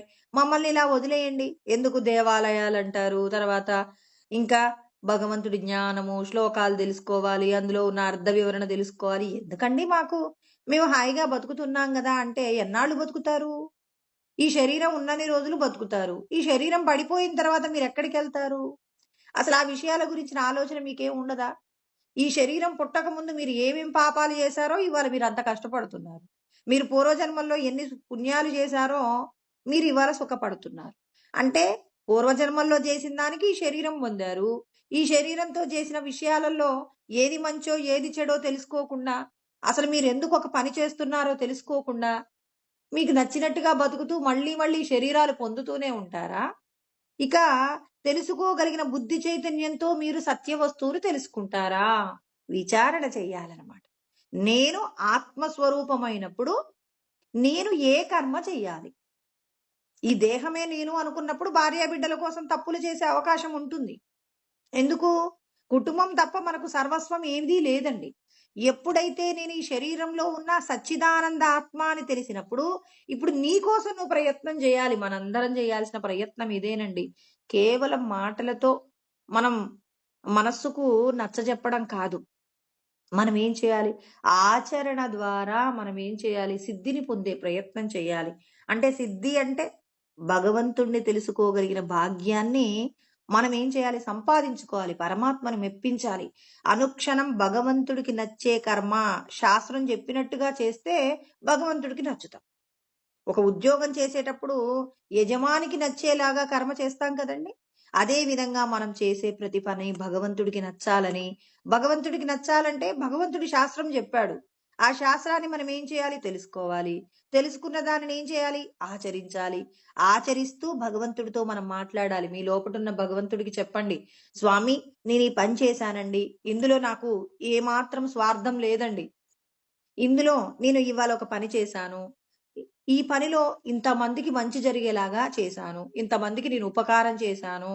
ఇందులో ఒకవేళ నా స్వార్థంతో నేను ఏదైనా చిన్న చిన్న తప్పులు, కుటుంబం కోసం ఏదైనా చిన్న చిన్న తప్పులు చేసుంటే క్షమించండి. ఈ తప్పులు కూడా చేయకుండా నన్ను నేను కాపాడుకుంటానని లోపటున్న ఆయనకి ఏం చెప్పాలి? ప్రతి విషయాన్ని కూడా రిపోర్ట్ చేయాలి. ఎలా అంటే, ఒక ఆయనకు ఆత్మజ్ఞానం లేనప్పుడు బెండకాయలు కూరగాయల మార్కెట్కి వెళ్ళి కూరగాయలు కొంటుంటాడట. రోజుకో కూరగాయలు కొనేటప్పుడు రోజు వాళ్ళ ఇంటికి అర కేజీ కూరగాయలు సరిపోతాయి. అర కేజీకి సుమారు ఒక 20 రూపాయలు 30 రూపాయలు తెచ్చుకుంటాడండి. ఏ కూరగాయ కొనుక్కోవాలనుకుంటాడో దానికి సంబంధించి ఒక 20 రూపాయలు గాని 30 రూపాయలు గాని తెచ్చుకుంటాడు. కానీ ఎక్కడైతే షాపులో చాలా మంది జనాలు ఉంటారో ఆ షాపులోకి వెళ్ళి కేజీ కూరగాయలు కొనుక్కుంటాడట. కానీ జనాలు ఎక్కువగా ఉంటారు కాబట్టి కూరగాయలు అమ్మే ఆయన ఇతడు కేజీ తీసుకున్నాడా, అర కేజీ తీసుకున్నాడా అని గుర్తించలేరండి. ఎందుకంటే అందరూ కూడా మరి కూరగాయలు తూకం వేయించుకొని డబ్బులు ఇస్తుంటారు కాబట్టి ఇతడు ప్రతిరోజు తెలివిగా అర కేజీ కూరగాయల డబ్బులు ఇచ్చి కేజీ కూరగాయలు తెచ్చుకుంటాడు. ఎప్పుడు? తానెవరో తనకు తెలియదు. భార్యాబిడ్డల కోసం కేజీ కూరగాయలు తెస్తే చాలా కూర తినొచ్చు, అర కేజీ అయితే చాలా కొంచెంతోనే మనం సరిపెట్టుకోవాల్సి వస్తుందని చెప్పేసి ప్రతిరోజు ఇదే పద్ధతి అండి. ఇతడు ఏదో మంచి పనులు చేస్తాడు. ఇప్పుడు కూరగాయల దగ్గరంటే తనకేదో చిన్న కక్కుర్తి ఉంటుంది గాని ఇతరులకు దానం చేయడంలో, మంచి మాటలు చెప్పడంలో, ఇలా తాను చేసినటువంటి ఏవైతే సత్కర్మలు ఉన్నాయో తనని సద్గురువు దగ్గరికి చేర్చగలిగిన స్థితి తనకి సంపాదించారు. ఇప్పుడు అతడు సద్గురువు దగ్గరికి వెళ్ళాక, నువ్వు ఈ దేహంతో ఏ విధమైన కర్మ చేస్తావో ఆ కర్మయే నిన్ను మరొక శరీరము, అంటే ఇక్కడ నువ్వు మంచి పనులు చేస్తే నువ్వు ఏమవుతావు? భగవంతుడిని తెలుసుకుంటావు. నువ్వు ఒకవేళ అధర్మంతో కూడిన కర్మలు చేస్తే మాత్రం నువ్వు పాపాన్ని అనుభవించవలసి వస్తుందని సద్గురువు బోధించినటువంటి జ్ఞానాన్ని తెలుసుకున్నటువంటి వ్యక్తి ఎవరైతే ఉంటారో ఆ వ్యక్తి ఇక రేపొద్దున్నుంచి ఆలోచిస్తాడు. అంటే నేను ఇన్ని రోజులు అర కేజీ డబ్బులు ఇచ్చి కేజీ కూరగాయలు తెచ్చుకున్నాను. దీని వలన ఎంత పాపం వస్తుందో, అంటే ఈ పాపాన్ని నేను ఎలా పోగొట్టుకోగలను? ఇప్పటి నుంచి గురువుగారు చెప్పారు, ఇప్పటి వరకు జరిగింది ఏదో జరిగింది, ఇప్పటి నుంచి నువ్వు చాలా జాగ్రత్తగా ఉండే ప్రయత్నం చెయ్యమని చెప్పారు. చెప్పినప్పుడు ఇప్పుడు ఏం చేస్తాడు? రోజు కేజీ కూరగాయలు తెచ్చుకునే అలవాటు ఉన్న వ్యక్తి కదండి. మళ్ళీ గురువుగారు చెప్పిన మాటలు గుర్తుపెట్టుకుంటాడు, వెళ్తాడు, వెళ్ళి మళ్ళీ కేజీ కూరగాయలు తీసుకుంటాడు, అర కేజీకి డబ్బులు ఇచ్చి వస్తాడు. మళ్ళీ ఇంటికి వచ్చి క్షమాపణ. ఇంతకు ముందైతే క్షమాపణ లేదు, ఆనందపడేవాడు. కేజీ కూరగాయలకి అర కేజీ డబ్బులే ఇచ్చాను, షాపు వాడిని మోసం చేశానని పరమ సంతోషంతో ఉండేవాడు. ఇప్పుడు గిల్ట్ ఫీలింగ్ వచ్చేసింది. అయ్యో, నేను మోసం చేశాను కదా, అంటే అతడి దగ్గర నేను కూరగాయలు తీసుకున్నందుకు నా ఖాతాలోంచి పుణ్యాన్ని ఈశ్వరుడు ఆయన ఖాతాలో వేశాడు. అయ్యో, 20 రూపాయలు ఇస్తే అయిపోయేదానికి నేను ఎన్ని మంచి పనులు చేస్తే వచ్చిన పుణ్యం అంతా దేవుడు తీసేస్తాడట. తప్పు చేశాను స్వామి, ఈ ఒక్క రోజుకి క్షమించండి అని రోజు క్షమాపణ అడుగుతూ ఏం చేస్తాడు? ఒక రోజుకి తానేం చేస్తాడు? తాను ఏం తెచ్చుకుంటున్నాడో దానికే డబ్బులు ఇస్తాడు. కొద్ది రోజులు క్షమాపణ చెప్తాడు, తర్వాత తనకే సిగ్గనిపిస్తుంది. రోజు క్షమాపణ చెప్తే భగవంతుడికి కూడా కోపం వస్తుందని, ఇక తన ఖాతాలో పుణ్యం తరుగుతుంది అని తెలిసినప్పుడు భయపడినటువంటి వ్యక్తి ఏం చేస్తాడు? వెంటనే ఇక ధర్మంగా మారే ప్రయత్నం చేస్తాడు. అంటే మార్పు వస్తే నీకు ప్రయోజనం, కానీ మార్పు రాకపోతే ఏముందండి? అంటే తాను చేసేటటువంటి కర్మ శాస్త్ర విహితమైన కర్మలోకి మార్చుకోవాలి. ఒకప్పుడు తప్పు చేసి కూడా ఆనందపడ్డాడు, ఇప్పుడు తప్పు చేసినా భగవంతుడికి వెంటనే క్షమాపణ చెప్తున్నాడు, భయపడుతున్నాడు. ఇంకొకసారి చేయకుండా ఉంటాను స్వామి, నా బుద్ధి యందు లోపం ఉందండి, నా దగ్గర సంపద కూడా ఉంది, కానీ ఎందుకో అక్కడికి వెళ్ళగానే నేను తప్పు చేయాలనే కోరిక నన్ను ఏం చేస్తుంది? ప్రేరేపిస్తుంది. పూర్వజన్మ సంస్కారాలు అంటారు కదండి, ఆ సంస్కారాలు మన చేత ఏం చేయిస్తున్నాయి? ధర్మాన్ని విడిచిపెట్టేలాగా మనల్ని ప్రేరేపిస్తుంటాయి అనుక్షణం. అందుకే సాధనలో వెనకబడుతుంటాం. ఇప్పుడు మనం ఏం చేయాలి? ఒక పని చేసేటప్పుడు ఏం చేయాలి? జాగ్రత్తగా మనం ఏదైతే పొరపాటు చేస్తున్నామో ఆ పొరపాటుని దిద్దుకోవడానికి శాస్త్రం చెప్పినట్టుగా మనం కర్మ చేసే ప్రయత్నం చేయాలి. అలా ప్రయత్నం చేస్తే అదేమవుతుంది? శాస్త్ర విహిత కర్మ. ఇంతకు ముందు సాధారణమైన కర్మ, ఇప్పుడు ఏమవుతుంది? శాస్త్ర విహిత కర్మ అవుతుంది. శాస్త్రం అంగీకరించిన కర్మ. ఒక పని చేసేటప్పుడు ఇంకా దీంట్లోనే మార్పు తెచ్చుకుంటాడు. ఇంతకు ముందు అధర్మంగా తెచ్చుకునేవాడు, ఇప్పుడు ధర్మంగా తాను డబ్బిచ్చి తెచ్చుకుంటున్నాడు. ఇంకా ఇతడు ఏం చేస్తాడు? ఇవాళ భగవంతుడు ఎవరికో ఒకరికి కొంత ఉపకారం చేయమన్నారు, ఏ ఉపకారం చెయ్యాలని తన దగ్గర ఏముందో ఆలోచిస్తాడు. సంపదలున్నాయా, లేకపోతే మంచి మనసుందా? ఒక వ్యక్తి కట 4 ఆడపిల్లలు ఉన్నారటండి. ఆడపిల్లలుంటే ఆడపిల్లలు కూడా అందరికీ 20 నుంచి 30 మధ్యలో వయసున్న వాళ్ళు ఉన్నారు, పిల్లలన్నమాట వాళ్ళందరూ కూడా. కానీ వాళ్ళలో ఎవ్వరికీ కూడా మంచి సంబంధాలు వచ్చి పెళ్లి కాలేదట. ఇప్పుడు అలాంటి ఇంటికి వెళ్ళి మనం కార్డు పెట్టాలంటే ఎంత భయపడతామండి? అయ్యో, వాళ్ళ పిల్లలకి నలుగురికి పెళ్లి కాలేదు, మనం వెళ్ళి కార్డు పెట్టాలి అంటే పాపం ఆ ఇంటి ఆయన ఎంత బాధపడతాడు అని చెప్పేసి ఎవరైనా చిట్ట చివరికి కార్డు ఇస్తారు. కానీ ఆ ఊర్లో అట ఎంత ధనవంతుడైనా ఎంత పేదవాడైనా వాళ్ళింట్లో పెళ్లి సంబంధం కుదిరితే మొదటి కార్డు ఈయనింటికే వస్తుందట. ఎందుకండి? మరి ఈయనకేమి బాధ లేదా, అసూయ లేదా, ఏమీ లేదా అంటే లేదట. అతడు ఎవరైనా ఈ పెళ్లి కార్డు తీసుకొచ్చేసి ఆయనకిస్తే మాత్రం ఆయన పొందే ఆనందము ఆ ఊర్లో ఉన్న వాళ్ళు ఎవరు అంత మనస్ఫూర్తిగా నవ్వలేరట. అంత సంతోషంతో ఆశీర్వాదం చేస్తారట. అంత మంచి మనసండి. చూడండి, మనము అంటాం కదా, డబ్బులు లేవండి నాకు సహాయం చేయడానికి అంటారు, కానీ అంత ధనవంతుడు ఇంత పేదవాడు అందరూ కూడా ఆయన దగ్గరకు వచ్చి ఆయనకి పెళ్లి కార్డు ఇచ్చి ఆయన చేసే ఆశీర్వాదం కోసం ఎవరికి పెళ్లి చేస్తున్నారో ఆ పెళ్లి పిల్ల పెళ్లి కొడుకు ఎవరుంటే వాళ్ళని వాళ్ళ ఇంటికి తీసుకొచ్చి ముందు ఆశీర్వాదం వీళ్ళతో ఈయనతో చేయించుకుంటారట. ఎందుకు? అతని దగ్గర ఏమైనా ఐశ్వర్యం ఉందా? లేదండి. మంచి మనసుంది. ఆశీర్వాదం చేస్తుంటేనే ఆ ఆశీర్వాదం ఎలా ఉంటుంది అంటే వాళ్ళు ఇంతకంటే గొప్ప వ్యక్తి ఈ లోకంలో ఉండడు అన్నంత గొప్పగా మనస్ఫూర్తిగా చేసినటువంటి ఆశీర్వాదం అందరూ తీసుకుంటారు. అలాంటి వ్యక్తికి కొద్ది రోజుల తర్వాత ఆ ఊరందరూ కలిసి మరి ఆ నలుగురి పిల్లలకు కూడా మంచి సంబంధాలు తీసుకురావడమే కాదు, వాళ్ళకి కావలసిన వస్తువులన్నీ ఆ ఊరు వాళ్ళు తెచ్చి అంగరంగ వైభవంగా ఆ నలుగురి పిల్లలకు పెళ్లి చేశారు. ఎలా చేశారు? అతని యొక్క మంచి మనసే కదండి. అంటే మనం మంచి మనసొక్కటి సంపాదించుకొని అందరితో ప్రేమగా ఆప్యాయంగా కల్మషం లేకుండా మనం ప్రవర్తిస్తే ఆ ప్రవర్తించిన తీరుకి భగవంతుడు ఏం చేస్తాడు? అందరి హృదయాలలో పరమాత్మ ఉన్నాడు కాబట్టి అందరూ ఆయన చేత ఒక్క రోజున ఆశీర్వాదం చేయించుకున్న వాళ్ళు కాబట్టి అందరూ కలిసి ఆయన కుటుంబం యొక్క బాధ్యతను వాళ్ళు తీసుకున్నారు. ఇలా ఎప్పుడు జరగదా? ఈశ్వరుడు చెప్తారు జరుగుతుంది అని చెప్తున్నారు. అంటే చూడండి, మనం చేసేటటువంటి పనులలో ఇతరులకు ఏదైనా మంచి చేశామా? ఇంతకు ముందు ఇష్టమైతే చేసేవాళ్ళం, ఇష్టం కాకపోతే చేసేవాళ్ళం కాదు. ఇప్పుడు పని గట్టుకుని ఇతరులకు మంచి చేయడానికి అనుక్షణం ప్రయత్నం చేయాలి. ఎవరో అనారోగ్యంతో ఉన్నారనే విషయం మనకు వినపడిందండి. మనం ఇంట్లో మన పనులు చేసుకుంటున్నాం. ఇప్పుడు ఎవరో మాట్లాడుకుంటున్నారు. ఆ మాట మీకు వినపడింది. వెంటనే గబగబా బయటికి వెళ్ళిపోయి మీరు జోక్యం చేసుకొని, "పలానా హాస్పిటల్‌లో మంచి వైద్యం అందుతుందండి. మా వాళ్ళు తెలిసిన వాళ్ళు అక్కడికి వెళ్లారు. చాలా తొందరగా రికవరీ అయ్యారు. మరి మీరు కూడా ప్రయత్నం చేయొచ్చు మీకిష్టమైతే" అని చెప్పి మనం ఏం చేయాలి? ఒక చిన్న సలహా ఇవ్వాలి కానీ బలవంతంగా నెట్టకూడదండి. భగవంతుడు అంటాడు, "నీ వంతుగా నువ్వు చెయ్యవలసిన కార్యం నువ్వు చేశావా?" అంతే. వాళ్ళు వెళ్తారా, వెళ్ళరా అనేది వాళ్ళిష్టం. నీకు సంబంధం లేదు. నీకు నీ చెవిలో పడిన నాకెందుకులే అని చెప్పి మీ పని మీరు చేసుకున్నారనుకోండి, ఈశ్వరుడికి మనం నచ్చుతామా? నచ్చము. ఎలా మార్చుకుంటామండి? మన కర్మను ఎలా మార్చుకుంటాం? ఇలాగే మార్చుకునేది. నీ చెవిలో పడింది. నువ్వు ఒకరికి దానం చేస్తున్నావు. అప్పుడు నీ మనసు ఏమంటుంది? అయ్యో! ఇంతింత సంపదను పెడుతూ ఉన్నాం. మరి మనకి ఒకరోజు దరిద్రం వస్తుందేమో, ఉన్నదంతా పంచుతున్నామని చెప్పి ఆలోచన వచ్చిందనుకోండి, పెట్టిన దానానికి ప్రతిఫలం పోయింది. భగవంతుడు ఇవాళ నాకింత పెట్టగలిగిన భాగ్యాన్ని ప్రసాదించారు. ఈశ్వరా! ఇలాగే పెట్టే భాగ్యాన్ని నాకివ్వండయ్యా! ఇలాంటి మంచి మనసునివ్వండని ఆ పరమాత్మను వేడుకున్నామనుకోండి. అంటే చూడండి, చేసినటువంటి దానంలో నీ మనసు యొక్క ఆలోచనే నీకు మంచి, చెడు, పుణ్యము, పాపము నిర్ణయిస్తుంది. కాబట్టి మనం చేసే కర్మ శాస్త్ర విహిత కర్మ అంటే మన కుటుంబంలో ధర్మంగా ఉండడం కాదండి. పరులకు ఉపకారం జరిగేటటువంటి కార్యము చేయడమే పరోపకార నిమిత్తంగా చేసే కర్మ నిష్కామ కర్మ. ఫలితాన్ని కోరకుండా ఇతరులకు మంచి చేస్తూ ఈశ్వరార్పణ కర్మతో చేస్తే అది మనకి ఏమవుతుంది? గొప్పదైన కర్మ అవుతుంది. కాబట్టి ఇక్కడ కృష్ణ పరమాత్మ ప్రతి ఒక్కరికి కూడా జ్ఞానం చెప్తున్నారు.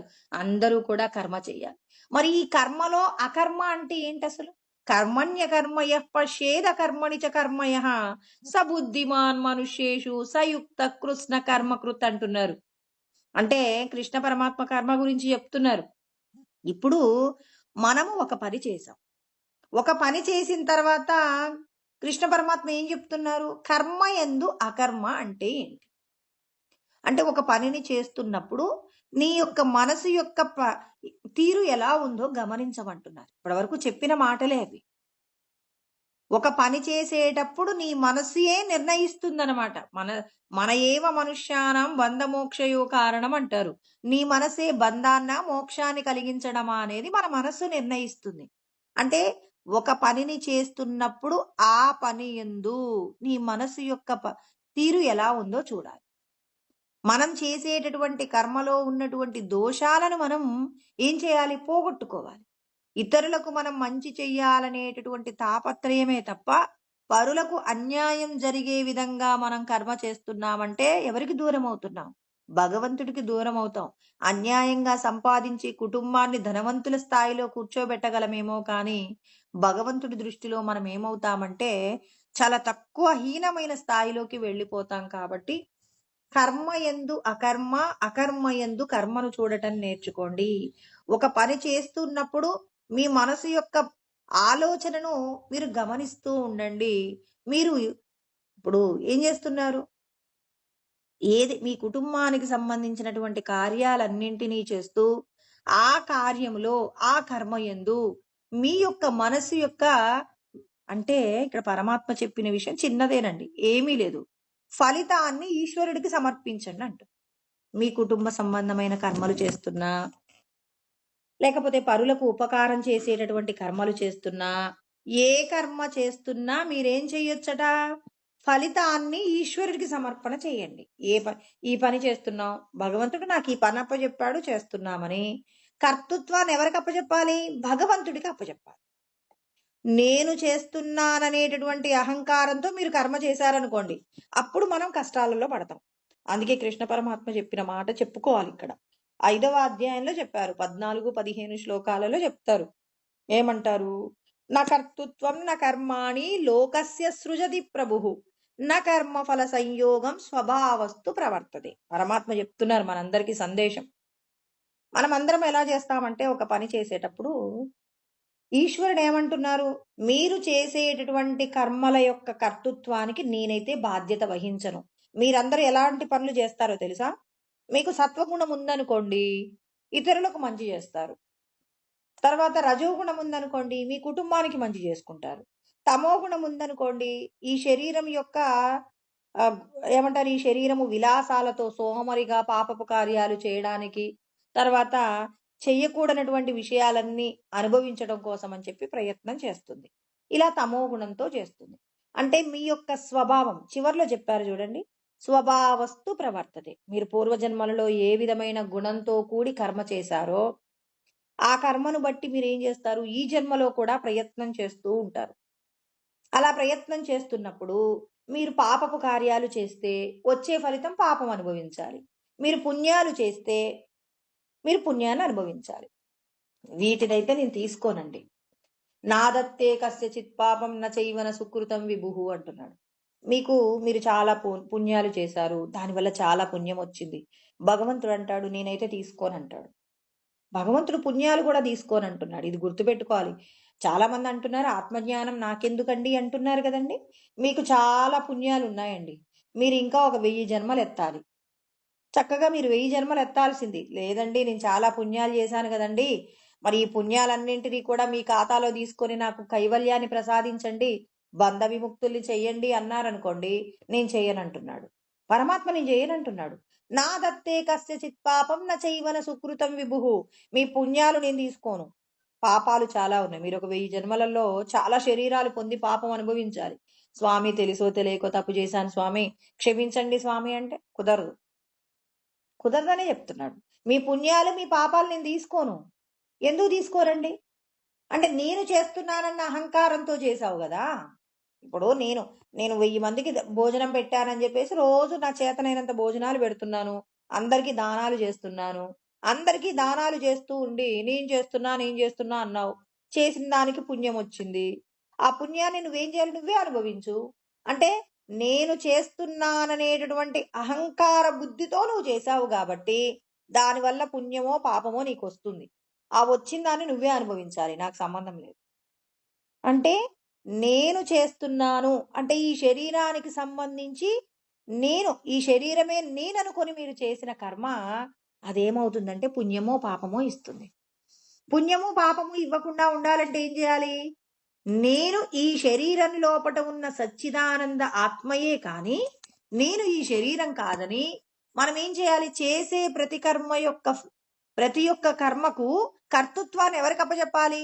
ఈశ్వరుడికి అప్పచెప్పాలి. స్వామి ఈ శరీరంతో నన్ను ఈ పనులు చేయమంటున్నారు, ఈ పనిని నేను ప్రారంభిస్తున్నాను, మీరు చూసుకోండి అని కర్తృత్వాన్ని ఆయనకు అప్పచెప్పండి. ఒక పని చేసినప్పుడు ఎంతో కొంత నష్టం వచ్చింది. స్వామి ఈ పని నేను 10 మందికి మంచి చేయాలనుకోనే ప్రారంభించాను, దీనివల్ల నాకు ఎందుకో వ్యతిరేక ఫలితాలు వచ్చాయి, కొంత కష్టం కలుగుతుంది అని చెప్పేసి భగవంతుడికి ఏం చేయాలి?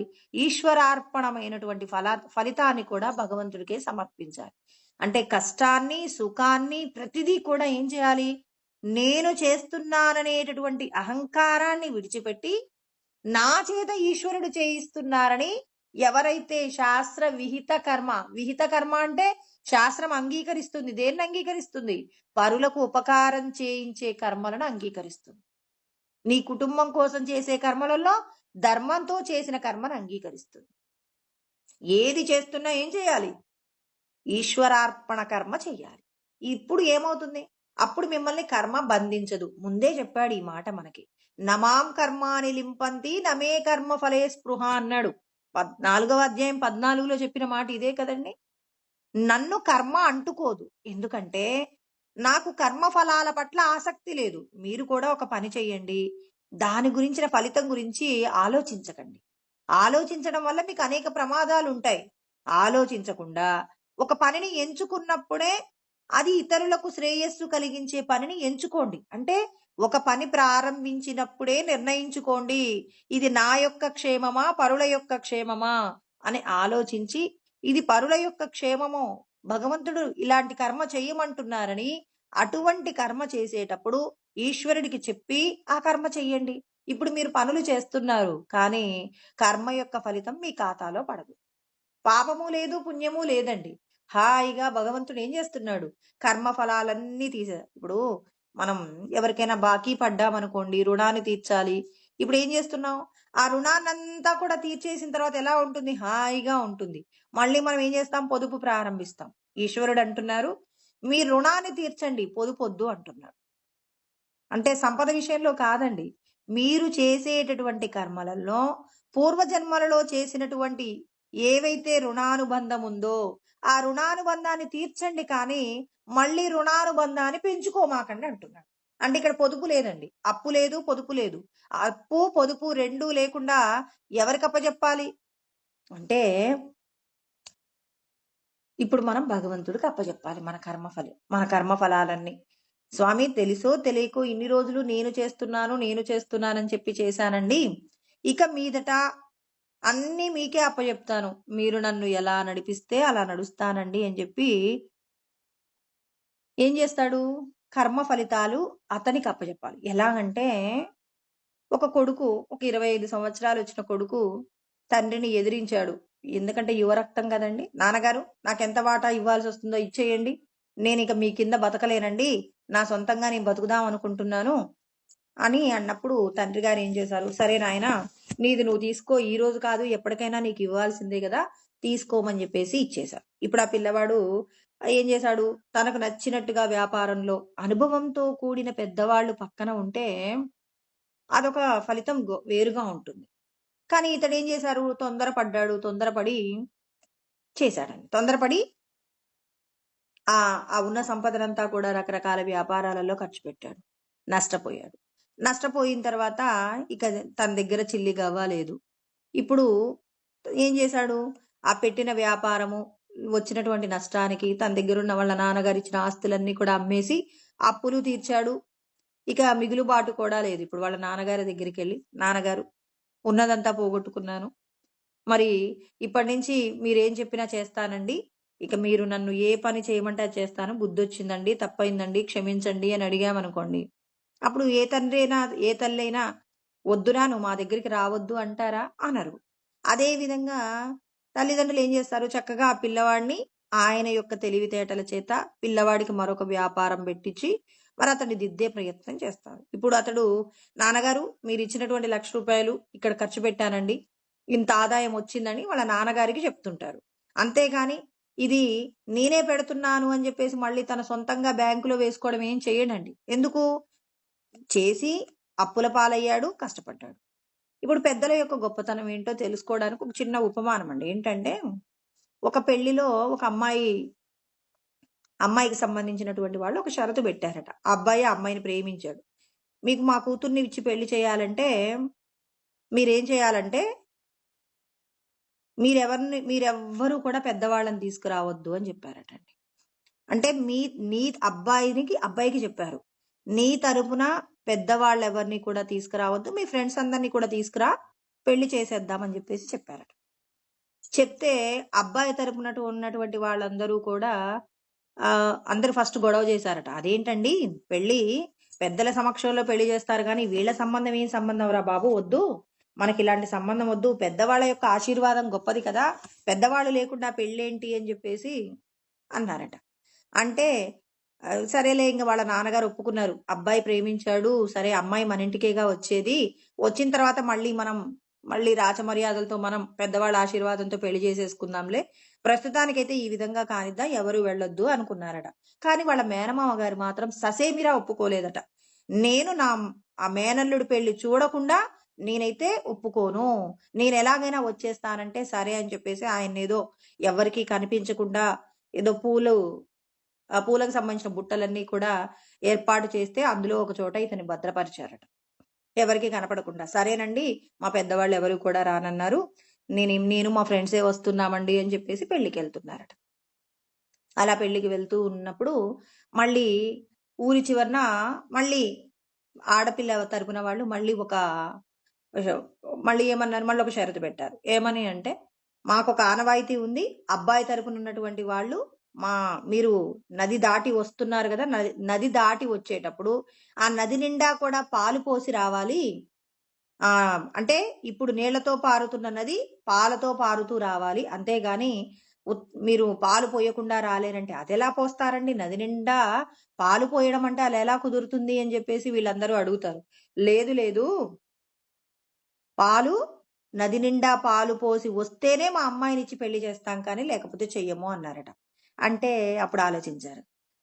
వీళ్ళందరూ కూడా అయ్యో ఇదేదో పెళ్లి అయ్యేది కాదు, వాళ్ళ అమ్మాయిని ఇవ్వకూడదు అని చెప్పేసి ఇలాంటి షరతులు పెడుతున్నారు, ఫస్ట్ పెద్దవాళ్ళని రావద్దన్నారు, ఇప్పుడు ఎవరికీ సాధ్యం కాని నది నిండా పాలు పోసి రమ్మంటున్నారని చెప్పేసి వీళ్ళు వెనుదిరుగుతున్నారట. అప్పుడు ఇంక పెళ్లి జరగదు అనుకుంటున్నప్పుడు లోపటున్న వాళ్ళ మేనమామ గారికి చెప్పారు, మామయ్య పెళ్లి కావట్లేదు, ఇదిగో పెద్దవాళ్ళు ఇలా షరతు పెట్టారండి వాళ్ళ తరపున. అంటే అదేముందిరా, ఈ పెళ్లి జరుగుతుంది, నేను ఒక సలహా ఇస్తాను అని చెప్పారట. ఏంటి మామయ్య అంటే, ముందు నదిలో ఉన్న నీళ్లన్నీ కూడా తోడమని వాళ్ళని, తర్వాత మేము నదిలో పాలు పోస్తామని చెప్పేసి చెప్పండి అన్నారట. అంటే వెంటనే వీళ్ళెళ్ళి, మేము నదిలో పాలు పోయడానికి ఒప్పుకున్నామండి, మేము ట్యాంకర్ల ద్వారా పాలు తీసుకొస్తాము, మీరు ముందైతే ఈ నదిలో ఉన్న నీళ్లన్నీ పక్కకు తోడిపోయండి అన్నారట. వెంటనే ఆ పెళ్లి కూతురు వాళ్ళ నాన్నగారు వచ్చేసి, ఖచ్చితంగా మీ వెంట ఎవరో మేము పెద్దవాళ్ళని తీసుకురావద్దని చెప్పాం కదా, మరి మీరెవరో పెద్దవాళ్ళని తీసుకొచ్చారు, మరి మేము అడిగినటువంటి ప్రశ్నకు మేము పెట్టిన షరతుని పెద్దవాళ్ళు మాత్రమే ఈ షరతును అర్థం చేసుకోగలుగుతారు, మీ వయసుకు ఎవరు కూడా అర్థం చేసుకోలేరు, మీ దగ్గర ఎవరో పెద్దవాళ్ళు ఉన్నారు, చెప్పాలి, చెప్పకపోతే నేను ఈ పెళ్లి చేయనని మళ్ళీ అన్నాడట. అప్పుడు ఇక చిన్నగా వాళ్ళ మేనమామ గారిని బయటికి తీసుకొచ్చారట. తీసుకొచ్చేసి ఏమన్నారు, మా మామయ్య మేమెంత చెప్పినా వినలేదండి, మామయ్య వచ్చేస్తా అన్నారు, అందుకే తీసుకురావాల్సి వచ్చిందంటే అప్పుడు చెప్పాడట ఆయన, పెద్దవాళ్ల యొక్క గొప్పతనం ఏంటో తెలుసా, యువరక్తంతో మీరందరూ ఇప్పటికిప్పుడు చేసే పనులు చేసేయాలి అనుకుంటారు, కానీ ఒక సమస్య వస్తే ఆ సమస్యను ఎలా గట్టెక్కించాలో, ఎలా పరిష్కారం విప్పాలో పెద్దవాళ్ళు ఉన్నప్పుడే సాధ్యమవుతుంది తప్ప పెద్దవాళ్ళు లేకుండా సాధ్యం కాదు అని చెప్పేసి, అందుకే నేను ఈ షరతు పెట్టాను. ఇవాళ మీరందరూ కూడా మేము మాకు నచ్చినట్టుగా బ్రతుకుతాము, జీవిస్తాము అని చెప్పేసి అంటూ ఉన్నారు, కానీ మరి ఒక సమస్య వస్తే పరిష్కారం చెప్పేది పెద్దవాళ్లే, పెద్దవాళ్ళు లేకుండా మీరు ఏది కూడా సాధించలేరు అని చెప్పేసి ఆయన మీ అందరికీ ఒక గుణపాఠం చెప్పాలనే పెద్దవాళ్ళని వద్దన్నాను అని చెప్పి, పెద్దవాళ్ళు ఉన్నప్పుడు అంటే వాళ్ళ యొక్క విలువ మీకు తెలియచేసే ప్రయత్నంగా నేను ఇన్ని షరతులు పెట్టాను అన్నారు. అంటే భగవంతుడి యొక్క గొప్పతనం కూడా మనం తెలుసుకోవాలి. ఇక్కడ పెద్దల యొక్క గొప్పతనం ఎలా ఉందో, మనని నడిపించే దైవం కూడా ఒకటి ఉంది.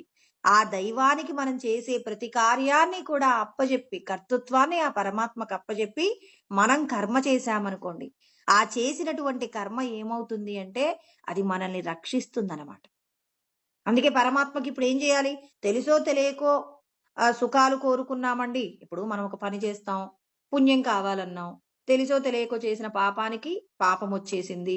మరి పుణ్యము పాపాలు ఎవరికి అప్పచెప్పాలో తెలియక అన్ని మన ఖాతాలో వేసుకుంటూ ఆ పుణ్య పాపాలన్నింటినీ పూర్తి చేసేందుకు శరీరాలు తీసుకుంటున్నాం. ఇప్పుడు మనకు ఒక సద్గురువు పుణ్యమా అంటూ, సద్గురువు అంటే మీ లోపటున్నాయనే మళ్ళీ ఆలోచించాలి. బయటికి కనపడే నామరూపాలన్నీ కూడా నిమిత్తమేనండి, వాళ్ళు కూడా పరమాత్మ స్వరూపాలే కదా. లోకంలో ఉన్న గురు స్వరూపాలన్నీ గొప్పవే, కానీ ఆ స్వరూపాల దగ్గరికి నిన్ను తీసుకువెళ్ళేదెవరు, నీ లోపట ఉన్నటువంటి సచ్చిదానందుడు సద్గురువు. నీ లోపట ఏ సద్గురువైతే నిన్ను సాక్షిగా ఉండి నిన్ను ఒక గురువు దగ్గరికి తీసుకెళ్తున్నారో, ఆ సద్గురువు యొక్క పుణ్యము చేత, ఆ సద్గురువు యొక్క అనుగ్రహం చేత మనం ఏం చేస్తున్నాం, ఒక సద్గురువు నీడలోకి వెళ్ళి మనం జ్ఞానాన్ని తెలుసుకుంటున్నాం.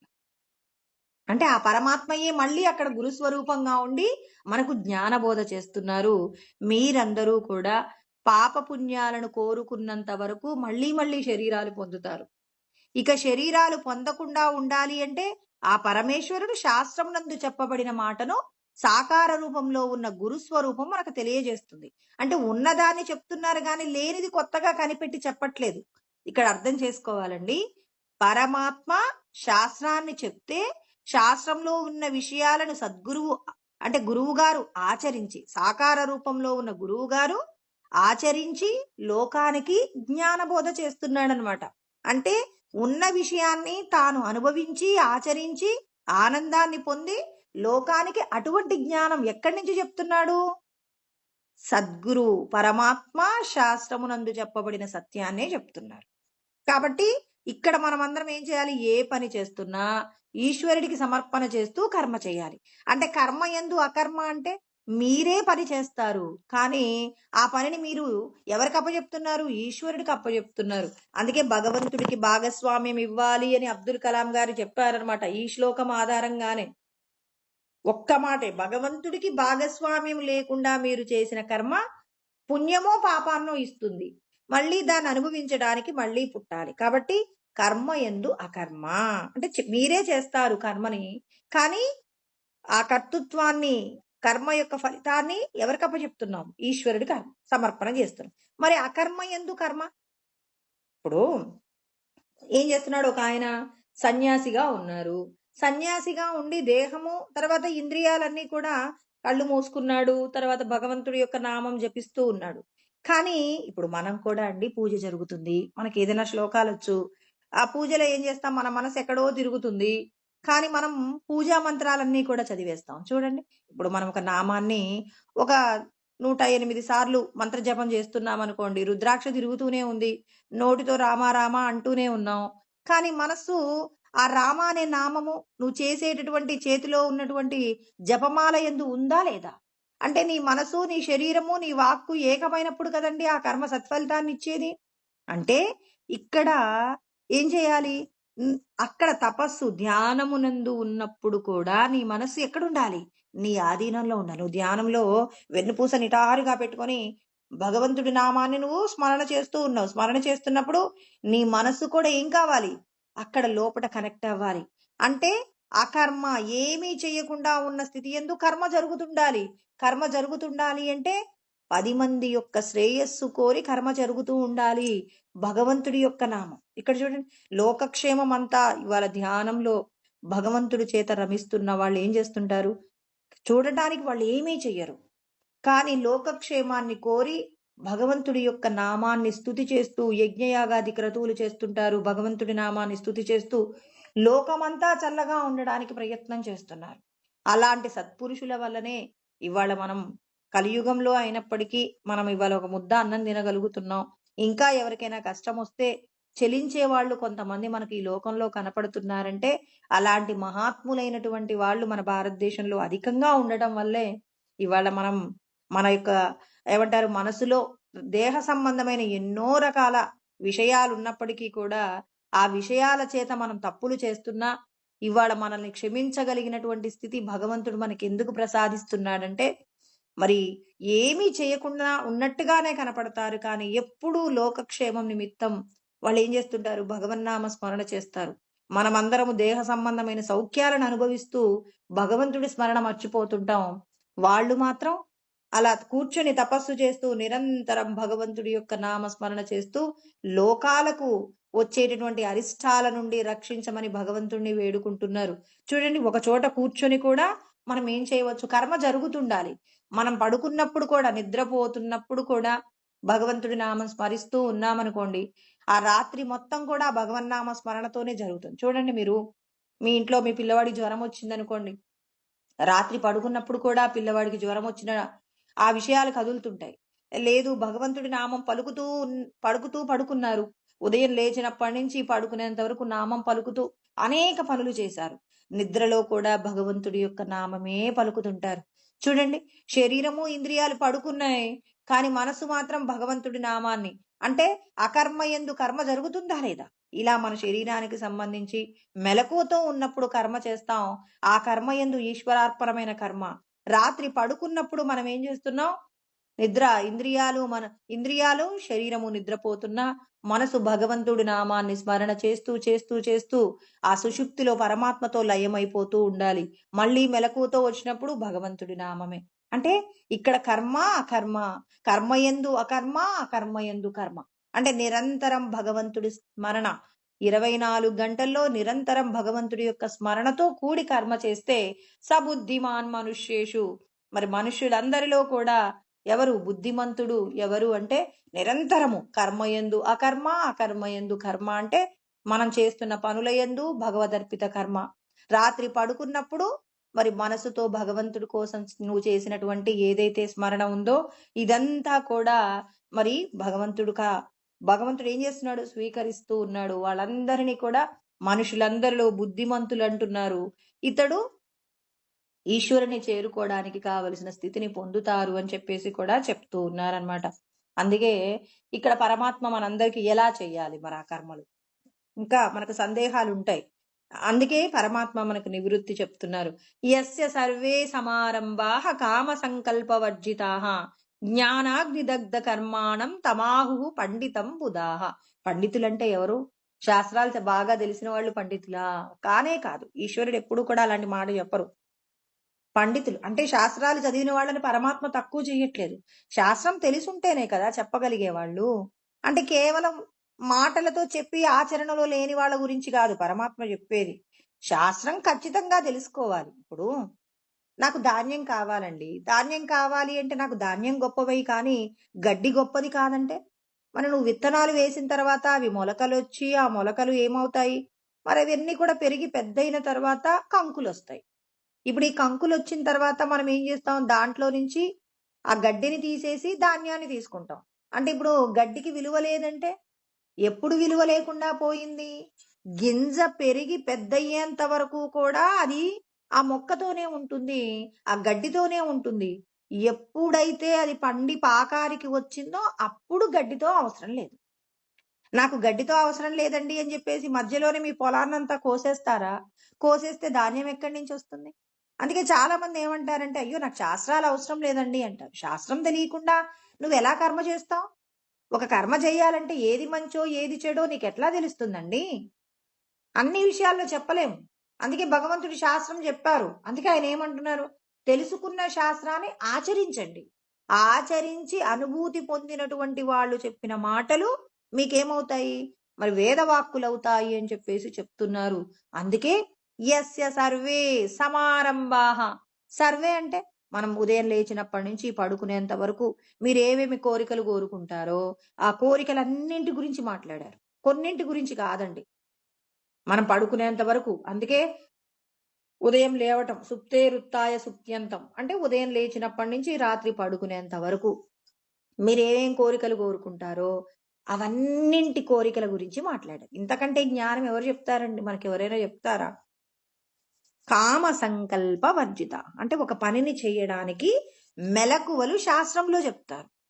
పరమాత్మ అంటున్నారు. ఏమంటున్నారు? కామము అంటే కోరిక, సమారంభాః అంటే కోరికలండి. ఇక్కడ అంటే మనం ఏదైతే ఒక వస్తువును పొందాలనే తాపత్రయం ఉంటుందో దాని కోరికలు. దీనికి ఏముండకూడదట? మీరు ఏమేమి కావాలనుకుంటున్నారో కావాలనుకున్న విషయాలన్నింటికి కోరిక సంకల్పం రెండు విడిచిపెట్టాలట. ఈరోజు నేను ఇది తినాలి అనుకుంటున్నానండి. అది లేకపోయిందనుకోండి వెంటనే ఏం చేస్తాం? ఇవాళ నేను ఏదో మామిడికాయ పప్పు తినాలనుకున్నానండి. తినాలనుకుంటే ఇవాళ మామిడికాయలు దొరకలేదు. మామిడికాయ పప్పు తిందాం అనుకున్నాను, ఇవాళ నేను దోసకాయ కూరతో అన్నం తినాల్సి వస్తుంది అని చెప్పేసి మీరేం చేస్తున్నారు? అక్కడ మీరు అన్నం తింటున్నారు కానీ ఆ తినేటప్పుడు మీరు ఆహారంలో ఏం చేసుకున్నారు? కోరుకున్నది దొరకనప్పుడు దుఃఖాన్ని పొందుతున్నారు. పొందారా లేదా? పొందారనుకోండి ఖచ్చితంగా పొందుతాం. ఒక ఫంక్షన్కి వెళ్తాం, చక్కటి భోజనం దొరుకుతుంది అనుకున్నాం. వాళ్ళు చేసిన వంటలన్నింటిలో కాస్త పాపం ఆ వంట చేసిన వ్యక్తి తొందరపడ్డాడు, కొద్దిగా ఉప్పు కొంచెం ఎక్కువగా వేశాడు.